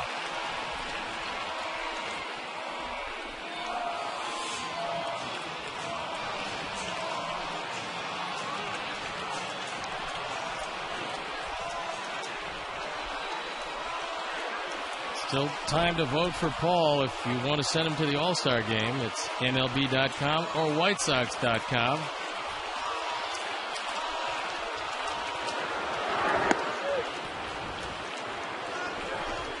Jacks it up and takes strike one. Fastball right there.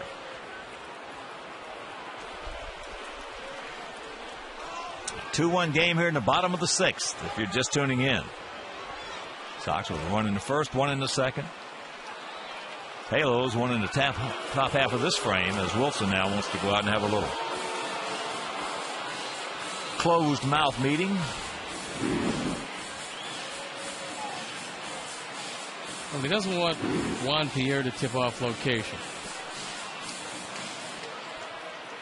Left-hand pitcher to right-hand hitter with a different set of signs. It's very difficult to call the exact pitch, but you can certainly tip location.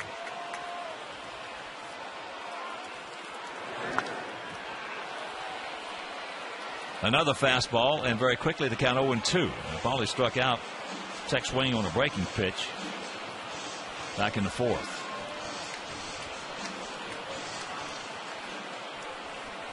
What that count does is everything. Two most precious things a hitter has is the count and the batter's box.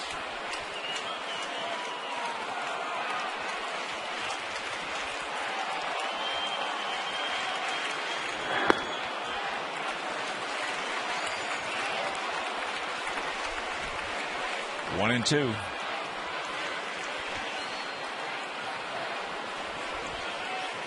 All fastballs in this sequence.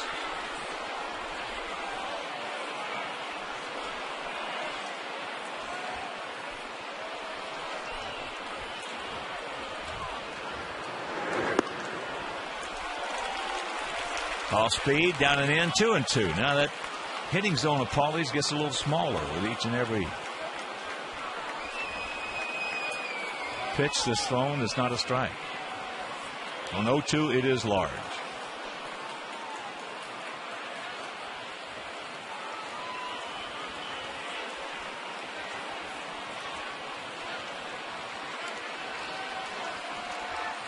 Kendrick back now. And a full count with Carlos Quentin on deck. There's going to be one pitcher that's going to wind up in Anaheim for the All-Star game that didn't expect to, because Clay Buchholz, the fine right-hander of the Red Sox, put on the disabled list with that hamstring problem, so I don't think he'll be ready to go for the game.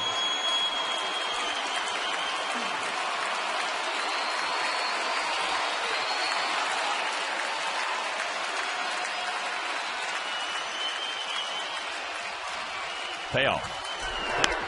And there's a base hit. Nice job. Here comes one. He's going to score. And the Sox lead it 3-1 on Paulie's 58 RBI. Yes.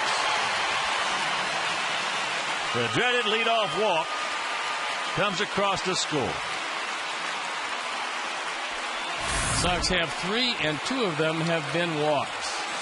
That was a changeup, and Paul just stayed back long enough to be able to serve it so very nicely into left field. That's something he does very well. The best you've ever seen at that, though, was the Big Hurt. Big Hurt against a tough pitcher. Get a tough pitch and just serve it softly out in the right field on a big run. You can keep your weight back. Looks like you're going to be able to hit the off-speed pitch. Carlos has struck out and he has walked. 2 leadoff walks to Andrew Jones in the second. And Pierre here in the 6th have jumped up and bitten Casimir. That changeup chased way off the plate. Well, that thing has some bodacious movement right there. And unlike the one that he threw in the first inning to Ramirez, he's moving down and away. And backs it up with a fastball.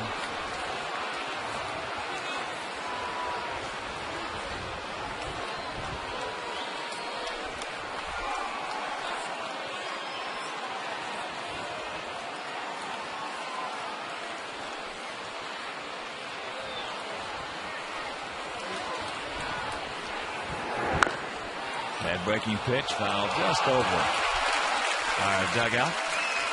And a young fan brought his glove, and it paid great dividends.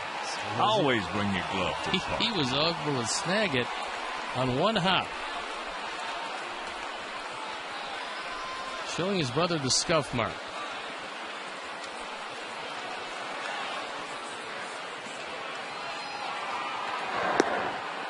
All right, Carlos. Cinch it up and hunker down right here, buddy. 2 balls, 2 strikes, 2 out.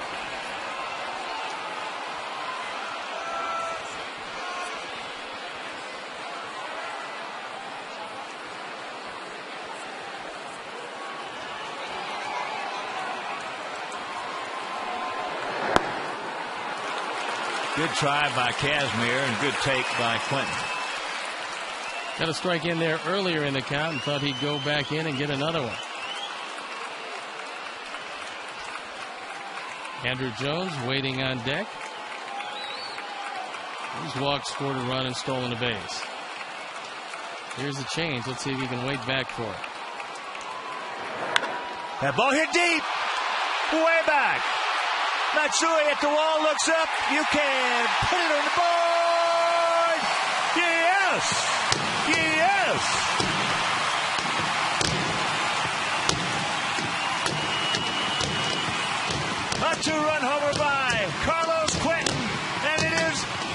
one.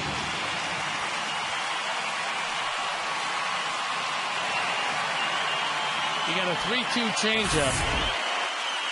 Ford home run replay, and that changeup, instead of going down and away, stayed down and out over the plate. And Carlos just got it up in the jet stream. He's hit his 14th. He's driven in runs 51 and 52. And Kazmir has seen 2 of his changeups go out of the ballpark.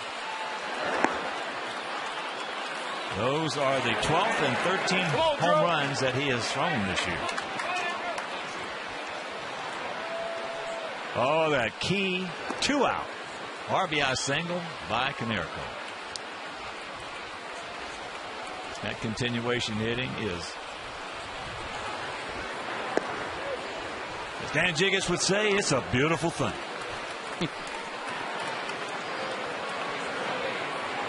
Well, after making a great catch in the first inning, he's made it a 5-1 game, and that's how it will end. Heading into the top of the 7th.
A 5-1 Sox lead going to the top of the 7th inning. Sox with 1 in the first, 1 in the second, 3 big ones in the bottom of the 6th. And Gavin Floyd, who has been suffering from lack of support in his last 5 starts, has found not only the offensive, but more important for him, the defensive support, especially early in the game, where the Sox just flashed a whole lot of leather the first 3 innings. Well, we've been doing that. We've been catching the baseball for a while now. That has been the issue of the resurgent White Sox. First pitch strike to McAnulty, who has struck out, called out on a good curveball, then he walked.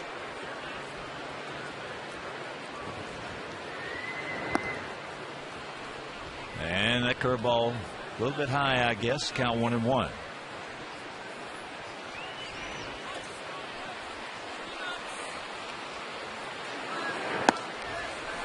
That's high with the fastball. McAnulty has good opposite field power. Well, he hasn't shown it yet. Boy, he got some top hand, I know that.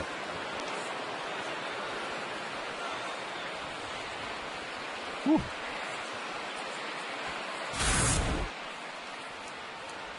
Guessing fastball, he got it. And he drilled it. He gone. The old equalizer. Pull the string. Take a little something off the curveball to those big hitters. And you see swings like that. So the third strikeout for Gavin. 38,092 for our fifth sellout. Nice crowd and a beautiful day for baseball.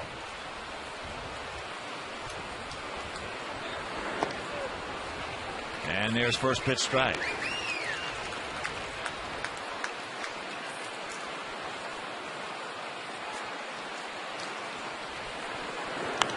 Out of play, and a reminder, you can visit participating Chicagoland Great Clips salons by July 9th for the Great Clips Summer Sweepstakes Code. Now, the grand prize winner will throw out the first pitch on Mullet Night, Friday, July 30th, plus get 4 White Sox game tickets and 4 pregame patio party tickets. So get your sweepstakes code in. Alexei, relax. You're at Great Clips. Branson now 0 for 3.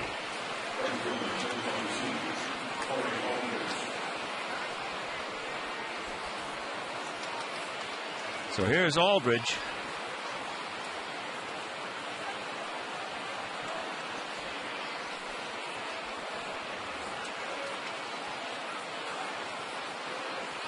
He is 0 for 2. 2 ground balls. One to Viciedo, who made a good play on him. Good transfer to get him. And then he grounded out 4-1. 1-1 to count to the 31-year-old veteran minor leaguer. So I mentioned we had him for about a year and a half in our system, Birmingham. So he's a man who has paid his dues. Getting his opportunity now to show a little spark of offense.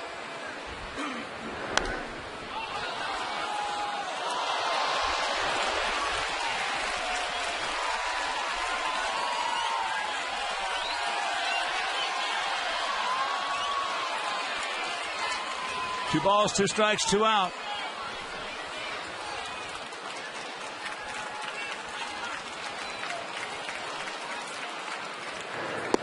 He did. He gone. 1, 2, 3 inning for Gavin. 7th inning stretch. Sox lead it by 4.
Five and 0 for our guys. Is that breaking ball? First pitch hit to the second baseman.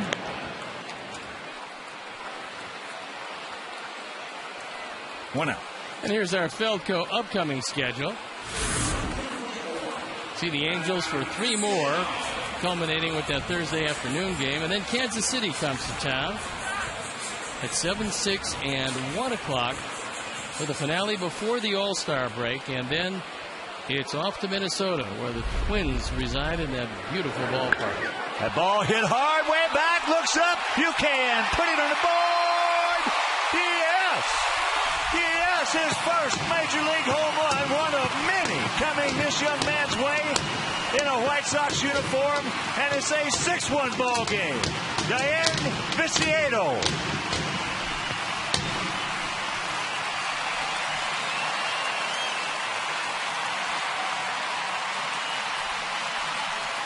That's the third given up by Kazmir in tonight's game.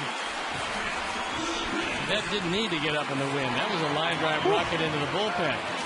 And there's a very happy 21-year-old. The tank. Boy, is he strong. Mercy. Lillibridge is 1 for 2, had an RBI, a 2-out RBI single in the second inning.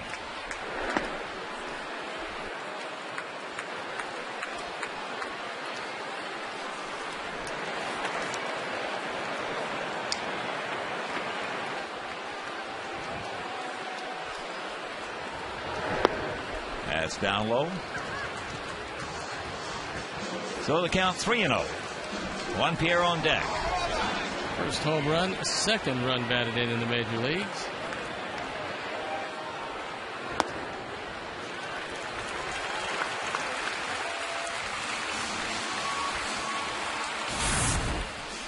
Here's another Ford home run replay. That looked like he tried to throw a slider. Didn't get it in, but he did hit it out.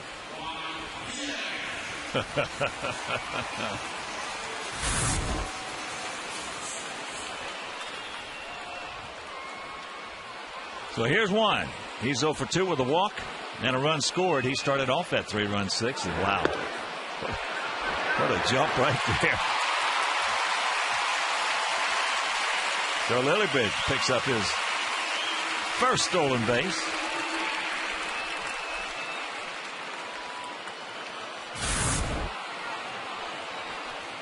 Gets a tremendous jump. The throw is high, but even if the throw was on the money, he wasn't going to get him. And Ibar tried to fake that the ball went into the outfield, but Lillibridge would have none of it.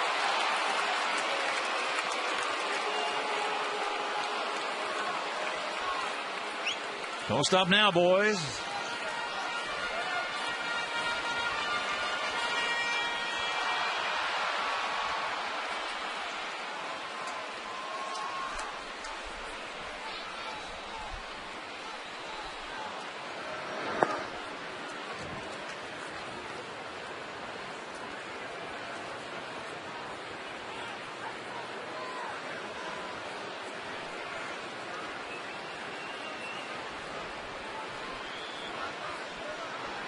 The 2-0.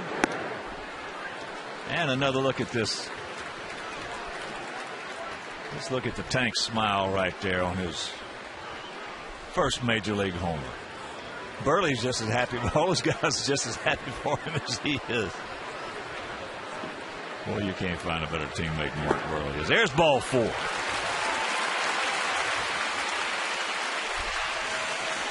Here comes Mike Scioscia.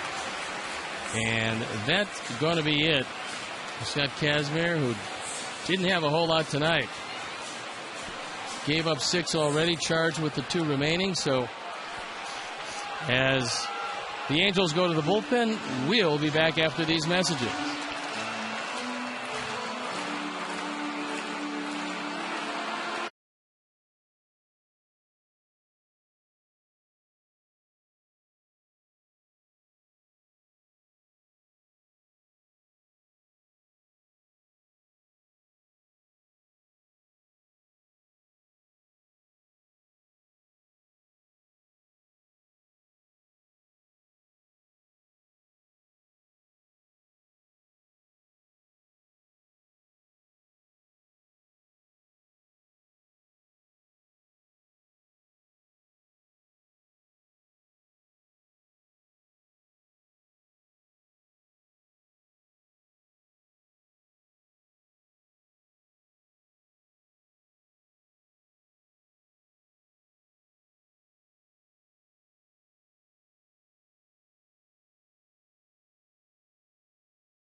Quantities are limited to 1 pair of tickets per person. Must be at least 21 years of age with a valid Illinois driver's license. Wow. That'll work. Here's our Lexus Pursuing Perfection call to the pen, and it's Rich Thompson. They're the numbers at AAA in Salt Lake. He inherits base runners at first and second. 1 out here in the bottom of the 7th inning, and so far it's all Sox. Strike on the outside corner to Alexei, who was 1 for 3, a homer in the first inning. Got us off to a quick lead.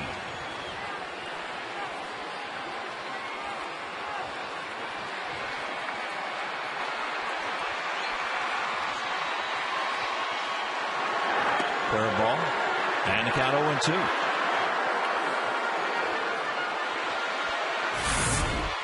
When you haven't seen a guy and you don't realize how the breaking ball breaks, you get a knee buckler like that.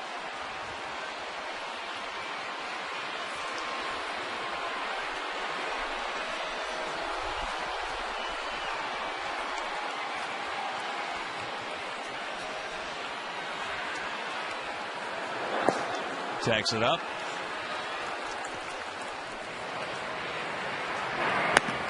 Bobby Jenks loosening up. Before Ozzie put him in a game, in a save situation, he wanted to make sure he got at least 1, maybe as many as 2 outings, because he hasn't pitched in a week.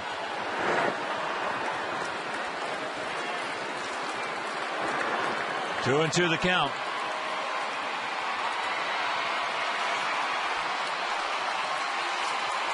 A beautiful day, and we have had a lively sellout here. Great crowd.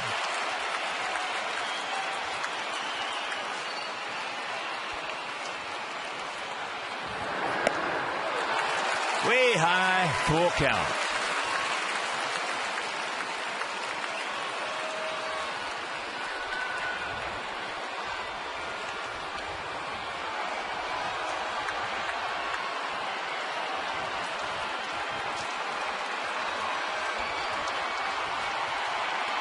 Right here, Alexa.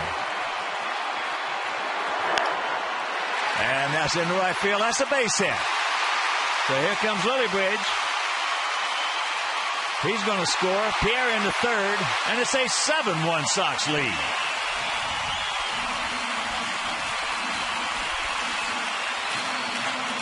As he drives in his second of the game, his 33rd of the year, continues his red-hot hitting, and you can tack another one on to Scott Kazmir. On a high fastball, he inside-outs it, drops it in front of Aldridge in right field.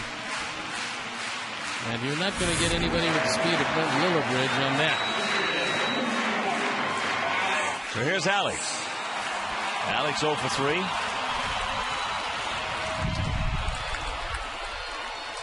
Boy, Alexei has been playing some ball with the leather and the lumber. That curveball misses. 1-0 the count.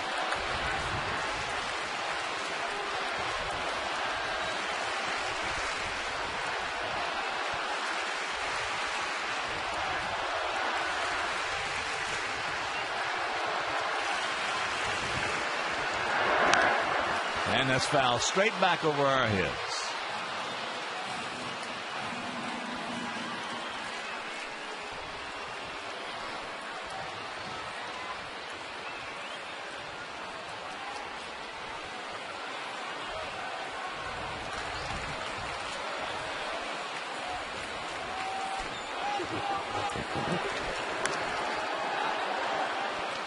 Foul down at the plate, so the count 1-2. Konerko on deck. Paulie, who's had actually the big hit in this game. A 2-out RBI single last inning to make the inning continue in front of the 2-run blast by Carlos Quentin. Fair ball in the dirt. Goes a wild pitch. Good heads-up base running by Alexei.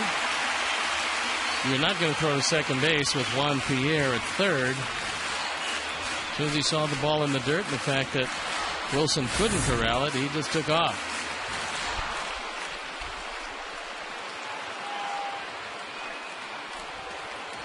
Now the infield in. Ducks on the pond, one down.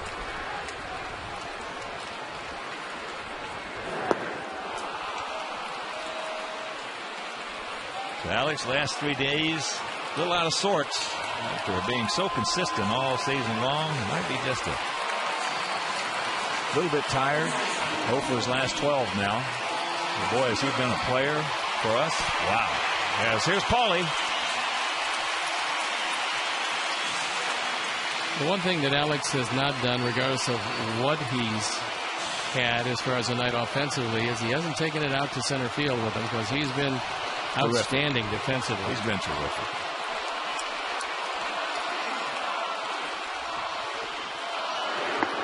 Now, he's one of those center fielders that doesn't get as much credit as he deserves because he makes everything look so easy. Well, at 6'5", the strides are long. He looks like he's going after it effortlessly, and he's covering a whole lot of ground alley to alley. That's up high. Paulie, that big hit last inning. He's 2 for 3 in this game.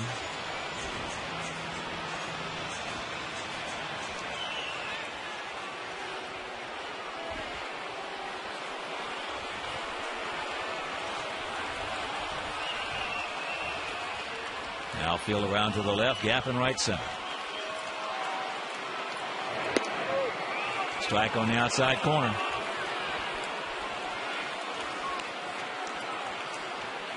Thompson's got a good arm, and he appears to have a pretty decent curveball.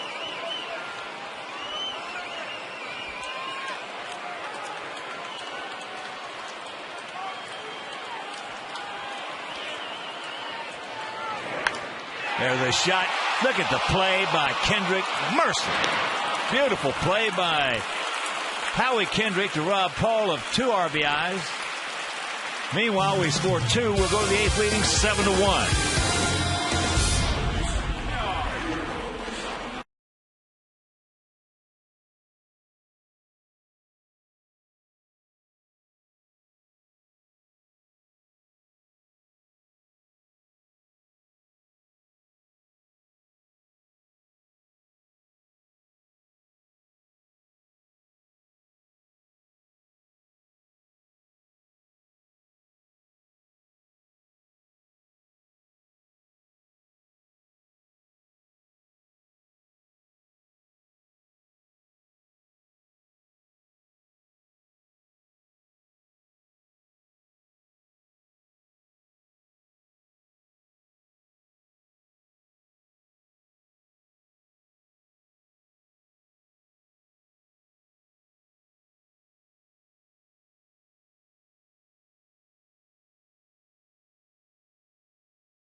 Ideal situation to give Bobby an inning. On for the 32nd time, 17 for 18 in save situations. This one won't qualify, and hopefully won't even come close to qualifying for a while. It's Bobby trying to get his control back. That's the only thing you worry about when a closer has laid off as long as he has. You're too strong, and you miss a lot up and out of the zone. Prior to going on the bereavement list, he was dealing. That's the best he's looked in quite some time. He was dealing. As here's Bobby Wilson.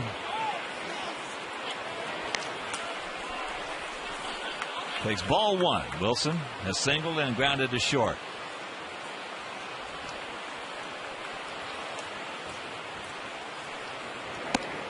And that's up high. That's 2 up and out of the zone as Gavin Floyd goes 7 innings. Gives up a lone run on 5 hits. He walked 2, fanned 4. He is the pitcher of record. And the count 3-0.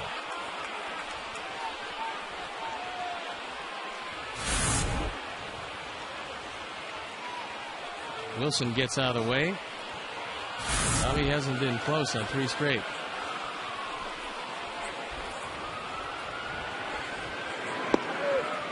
There's one. Just gear it down a little bit, big man. They can swing the bat.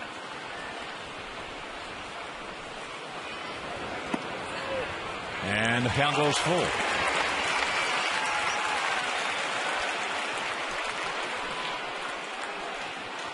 Eric Ibar on deck. Howie Kendrick in the hole.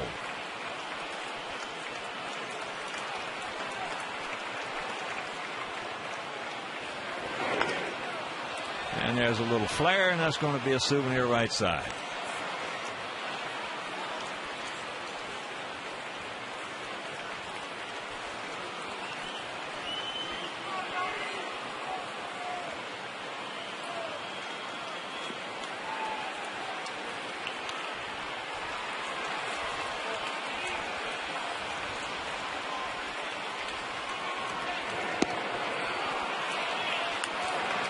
So he loses him.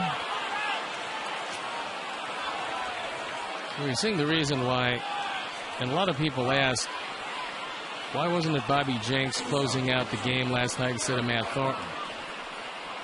It wasn't that he has no confidence in Bobby or that he's making Matt Thornton the closer. It was simply that Matt Thornton has been throwing all the way along, and Bobby had to knock the rust off a bit before he would trust him in a game that close and that important.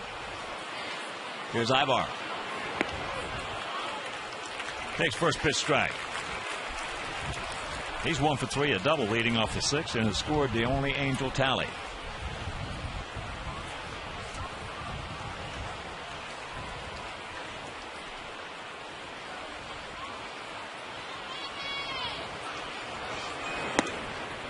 A little bit high. Viciedo in on the grass at third, outfield. Well, they're spread out slightly to the left. As you see, Eric Threets loosening up.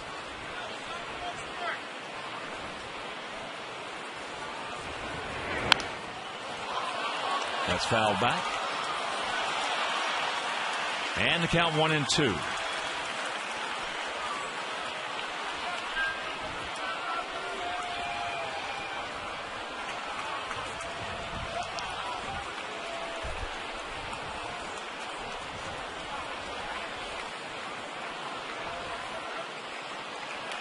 Paulie behind Wilson.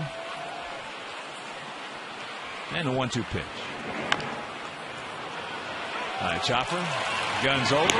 In time, 1 out. One thing about the tank, he can get it over there. He's got a big arm. He can get it over there. He's got to wait for gravity here. When it finally does come down, he fires it across, and Ibar has good speed, but no match for the arm of Viciedo. So here's Kendrick. He is 2 for 3. Had 3 good at bats. Takes first pitch strike.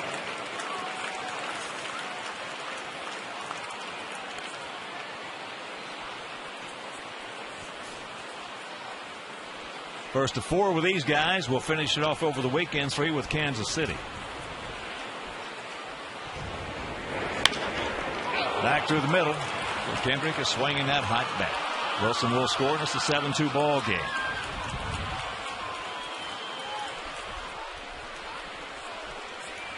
I've been number 51 and the third hit of the night for Kendrick.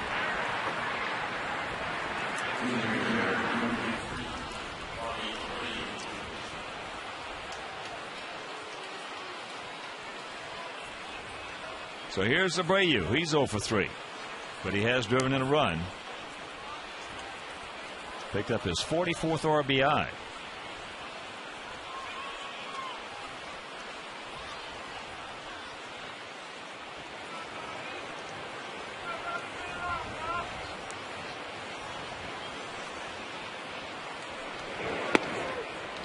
First pitch, fastball, strike.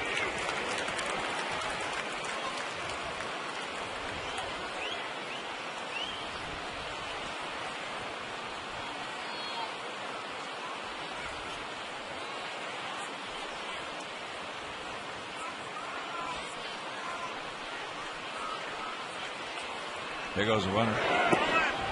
No chance for A.J. So Kendrick will pick up his 9th stolen base in 11 attempts.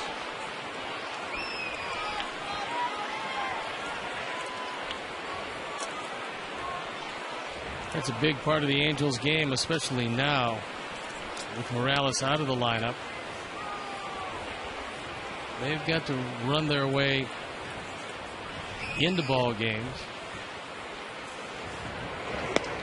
Well, they have 58 stolen bases. We have 75. So a different little scenario than we've had for the last few years with this ball club.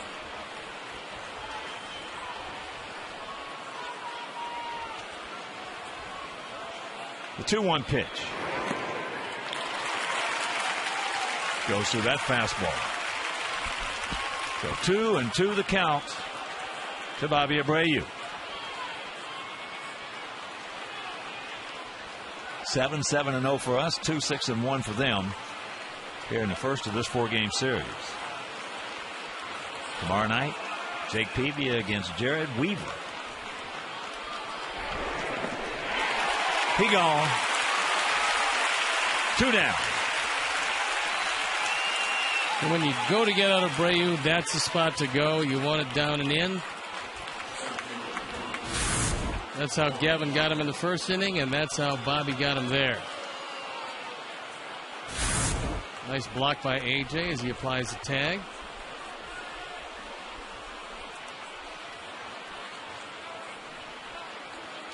So here's Hunter. He's 1 for 2. Takes that fastball strike.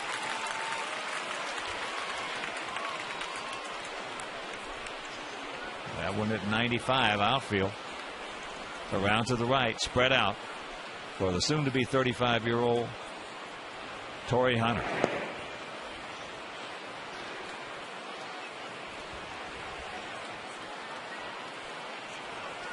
That breaking pitch missed, so the count 1-1.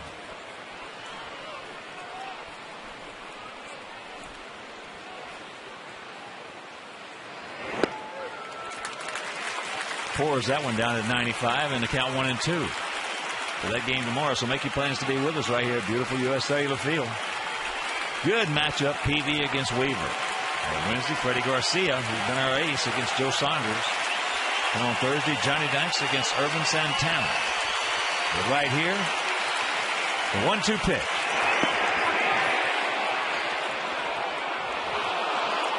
Second appeal of a swing by Hunter to Chad Fairchild. He didn't go this time. He went last time.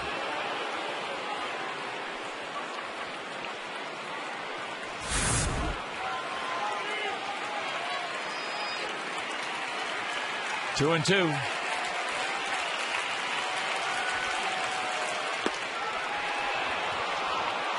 Got Matsui on deck.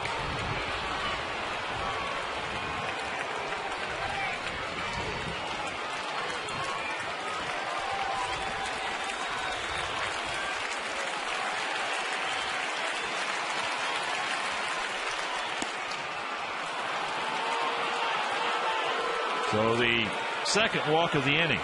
And Threets is going to come in as Ozzie doesn't want Bobby Jenks to throw too many pitches. He's thrown 24 already. That's going to be his last one. So it'll be Threets against Matsui. And we'll be back after these messages.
A sparkling defensive play. This was on June 30th. His first appearance behind his back and from his posterior. He's able to make the play against the Royals in Kansas City. 2 out, 2 on. And here is Matsui.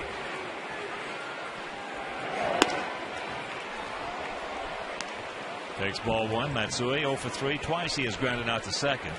Once very, very hard. A good play by Lillibridge on a short hop bullet.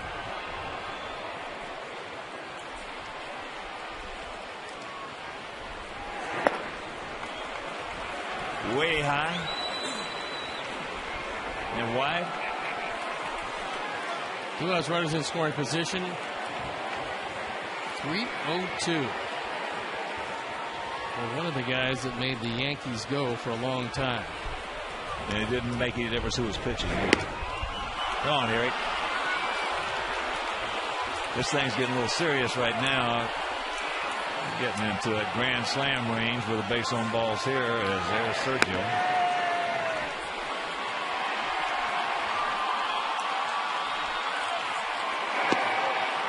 There's one.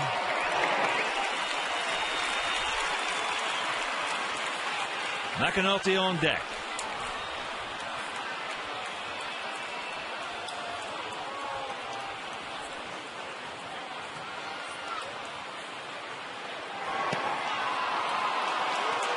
So that's the third walk of the inning. And that'll load him up.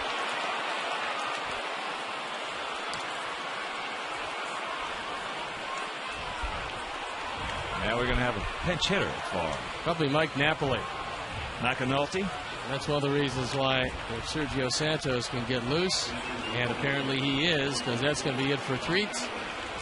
Sergio's going to come into the game. And Ozzie not particularly happy entering this one at 7-1, and now it's a little tighter than he would like. So here comes Santos, and we'll be back.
8 holds, 2.13 ERA. He inherits the bases loaded.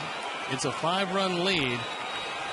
And Mike Napoli, who's been playing first base in an effort to get his bat in the lineup,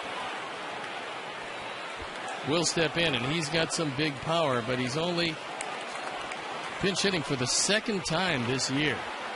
Well, they're one swing away from a 1-run ball game.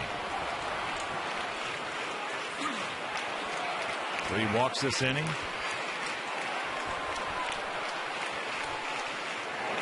And that's outside.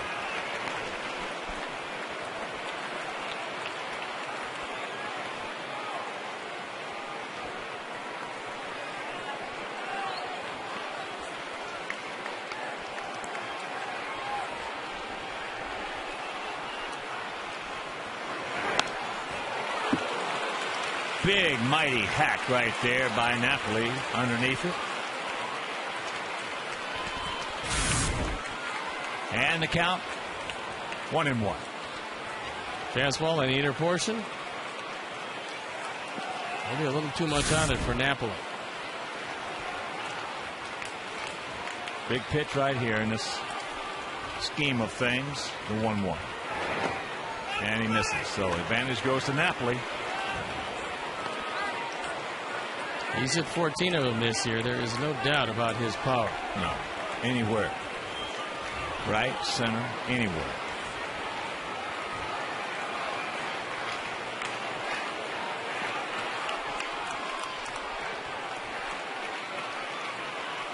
Sides packed with Ames. And that is upper tank right side. So he caught a break right there. Expanded his zone because that was ball 3. A lot of times with a guy that strong, it doesn't make any difference. He'll expand it if it's something straight. And now the 38,092. A lot of them come to their feet.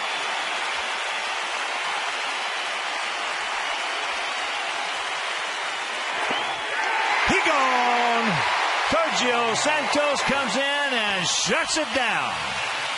We'll go to the bottom of the 8th, leading 7-2. Yeah.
Your question, and you might get an answer live on air.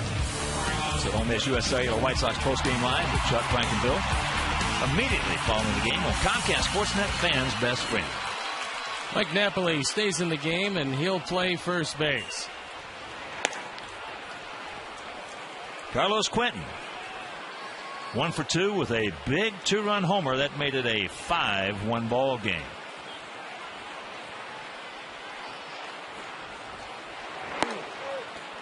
Takes a strike, and the count evens at 1. If you're just joining us, Sox with 1 in the first, 1 in the second. Angels 1 in the 6th. Sox came right back with those 3 in the 6th and added 2 in the 7th. And the Halos just put 1 on the board in the top of the 8th. That ball hit deep in the left center field. They just look up. You can put it on the ball. Yes! Solo shot for Quentin. And it's an 8-2 ball game.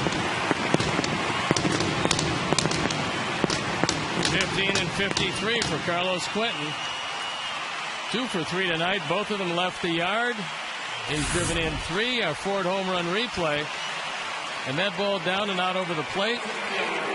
Home run number 4 for the Sox tonight. That gets that run back in a hurry.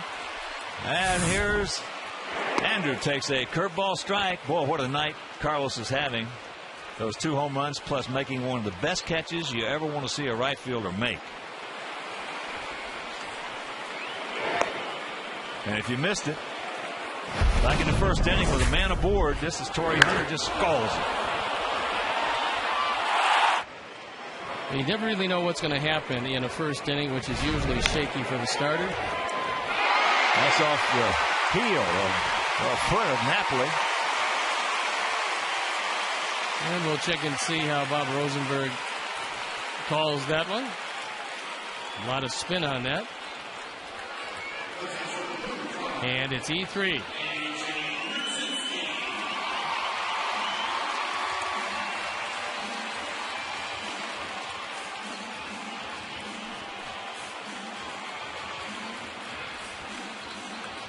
Give him a hit, Rosie. That ball had a lot of spin on it.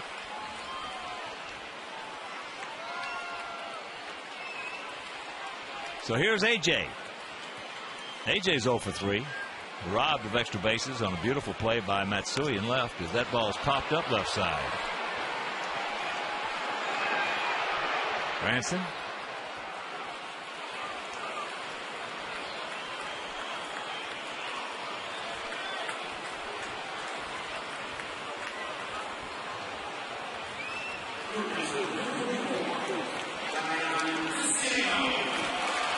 So 1 out. And here comes the tank. Viciedo, 1 for 3. His first major league homer, and it was just a line shot over our bullpen in left.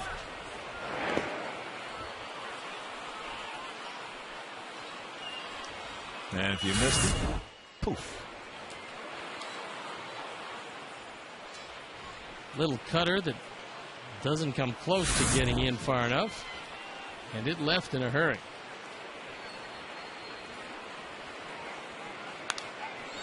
Well, 2 years ago, that home run, he hit the right center field at Tucson Electric Park. That was, I mean, really impressive, being a 19-year-old. He hit that ball probably, what's the ball carry? It's good in Arizona. Probably about 450, 460 feet to right center field. His first major league at bat, if it's any other ballpark with Washington, it's the first pitch at bat home run. As he drove one that took Nigel Morgan all the way back to the screen in right center field. And that is one of the deadest ballparks, alley to alley, that there is in the major league. Yeah, that ballpark plays really big.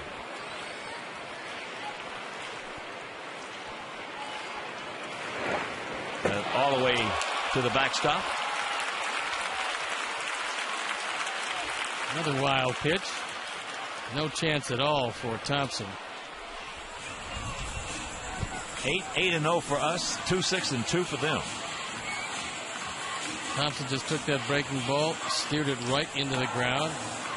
Wilson did the best he possibly could, but that was no chancer.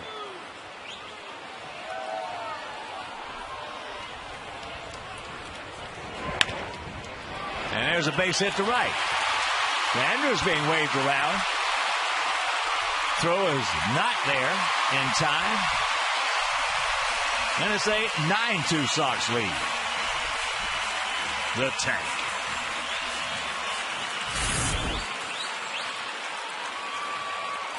Came in with 1 run batted in. He'll leave with a home run and 3 batted in as he takes it through the right side.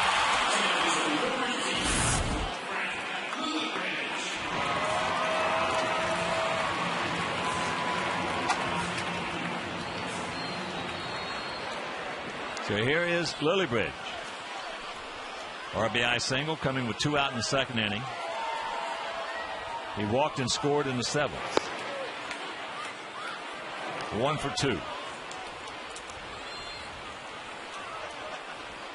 If you're just joining us, Gavin Floyd once again for the 6th straight start has been outstanding.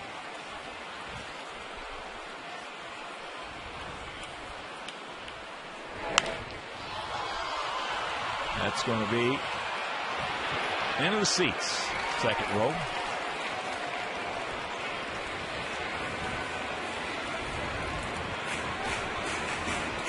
Pitchers of record in this game are the starters, Floyd and Casimir.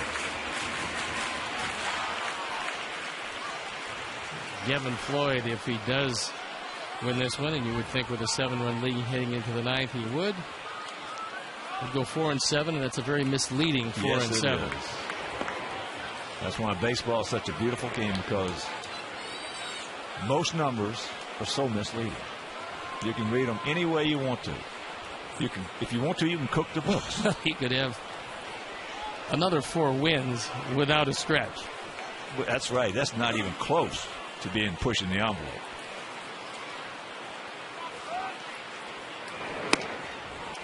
Two and 2.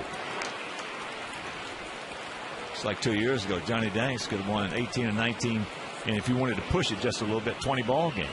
If he had any luck, it was bad all year long. And no runs. Well, that's part of it.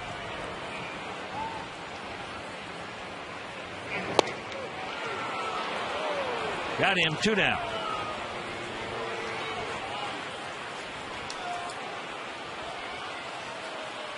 So here's Juan Pierre for the 5th time tonight. He's 0 for 2 with 2 walks and a run scored.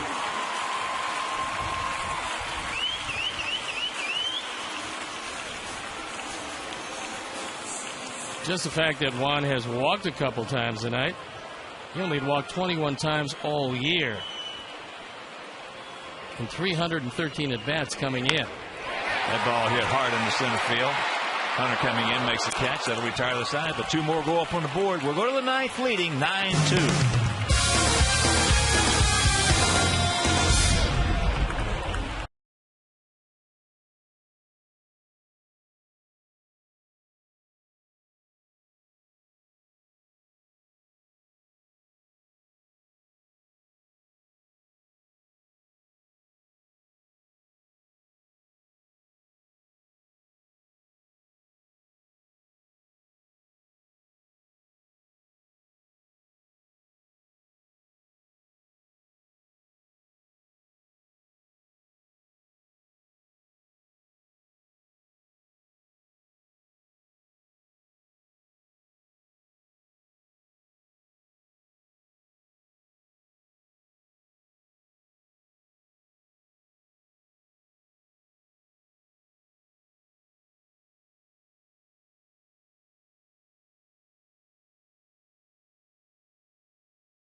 When he last left with the bases loaded,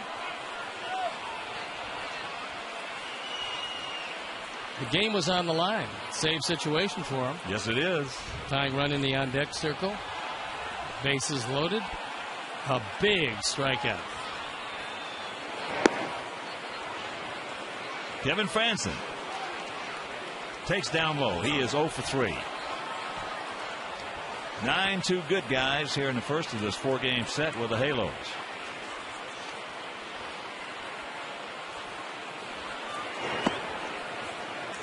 And the count 2-0.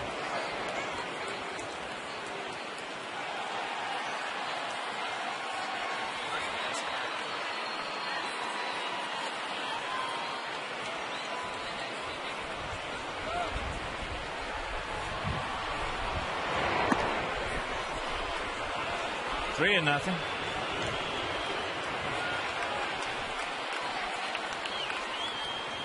Come back and get him right here, Serge.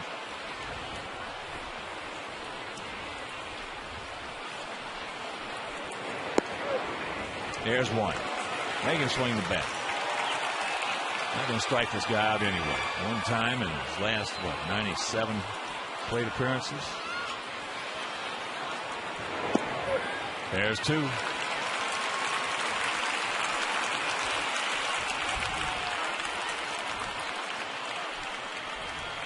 Same song, third verse right here.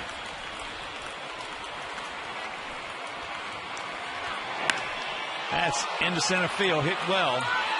Andrew is back. He's there. Makes the catch. Good job by Santos coming back from that 3-0 count. All you want to do is throw it down the middle and make it test the ballpark. Especially with Franzen up. He has not hit a home run this year. Now, he used most of the field with that one, but Andrew had a couple of steps to spare.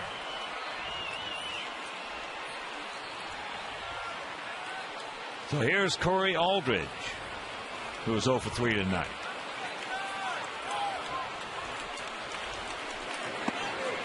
Takes first pitch strike. This would be the first major league save of Sergio Santos.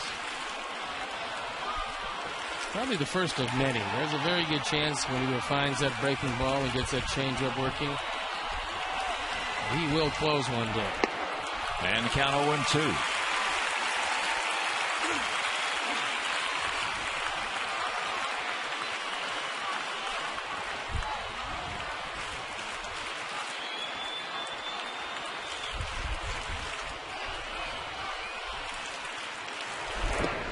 Lays off that one. Aldridge has hit some home runs, hit 30 in 05, and then we got him in 06. 84 games at Birmingham. Then he started off played the whole year in 07 at Birmingham. 124 games at 259.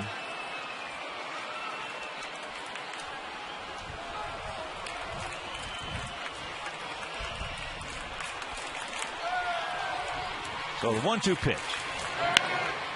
Ball hit hard, picked by Paulie. Surge right where he should be, 2 down. Boy, Sox, if you're just tuning in, have thrown some leather in this ball game. I would say from top to bottom, starting with the catch of Carlos Quentin in right field in the first inning, and maybe ending with that one by Paul, taking away a double down the line. This has been a spectacular defensive effort. Not to mention consistently hitting the ball out of the ballpark. 9 runs on 9 hits. Sox with 4 home runs in this ball game. And here's Bobby Wilson. Takes first pitch strike.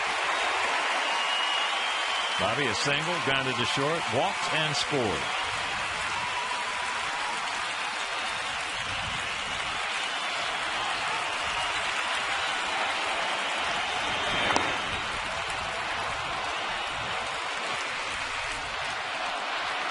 Very nice way to lead off a 7-game homestand right before the All-Star break. I like it because of the defense. You got to catch the baseball. First order of business in Major League Baseball. I don't care how good your pitching is. I don't care how good your hitting is. If you give other teams 4 and 5 outs, you're going to lose. We haven't done that in a long too time. often in the last 3 weeks, certainly.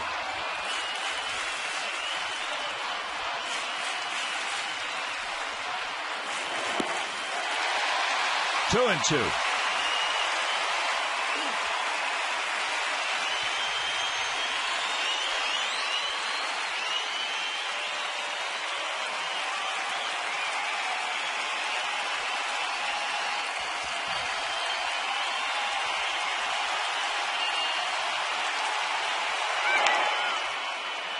Lily Bridge, and this ball game is over.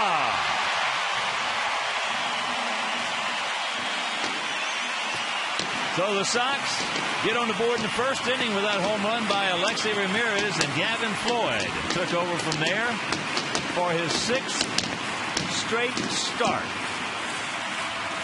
He has been outstanding. Stone Pony? Well, tonight, 7 innings. He only gave up 5 hits. He didn't strike out as many guys as he usually does, but he was able to move that ball in and out, up and down. Got a few strikeouts with the breaking ball,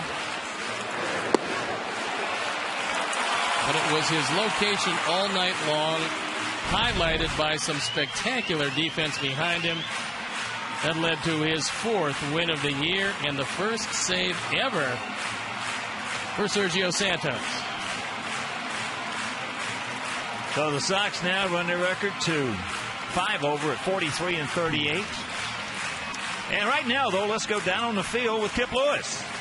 All right, thanks, Hawk. And with our GMC player of the game, Carlos Quentin, 2 home runs on the day, 15 for the season. You guys have now won 19 of your last 24 games. How big has this stretch been for you guys? We've played hard. I think from the get. Beginning we had a little bit of a slow start, but this team plays hard. There's a lot of character. You can't say enough about our pitching staff. They've been unbelievable, and they've kept us in every game, giving the offense a chance to get some runs up there. And even when we don't give them much, they've come through for us. And our bullpen, I can't say anything more there. They've been great. Not only the 2 home runs for you, but the big catch out there in the outfield. Take us through that catch out there. I tracked it. I was close enough to it. It's right caught it. Nothing much more to it. Fortunately, a good read off of it, and glove it and keep on from scoring. You guys have been getting some great starting pitching as well. Gavin Floyd, 7 innings again. Talk about how much that has meant to you guys, the pitching staff coming through for you guys. Gavin's been unbelievable. He was unbelievable tonight. He's a story tonight. This was a tight game, and he kept us in there the whole way. Our starting pitching has been unbelievable. Our bullpens. I can't say enough about our pitchers. We'll just look to keep playing hard, and we definitely trust them to go out there and give us all they got. Finally, a packed house here tonight. How nice is it to get a crowd like this out here for a game? We appreciate it. You guys enjoy the fireworks. Thank you guys, sir. You guys are great. Always in the game and always picking us up when we need you. Thank you. Thanks, Carlos. Appreciate it. All right, our player of the game, our GMC player of the game. Sox won at 9-2. So for my partner, the Stone Pony Steve Stone, Hall of Fame director Jim Angier, our producer Mike Leary, our associate producer Dave Ross, our technical manager Mark Harper, executive producer is Jim Corno Jr. Also for the mayor, the man who runs the booth up here, me and Joe Grube, and for Mike Mayer and Frank Romano, this is the Hawk. So long, everybody.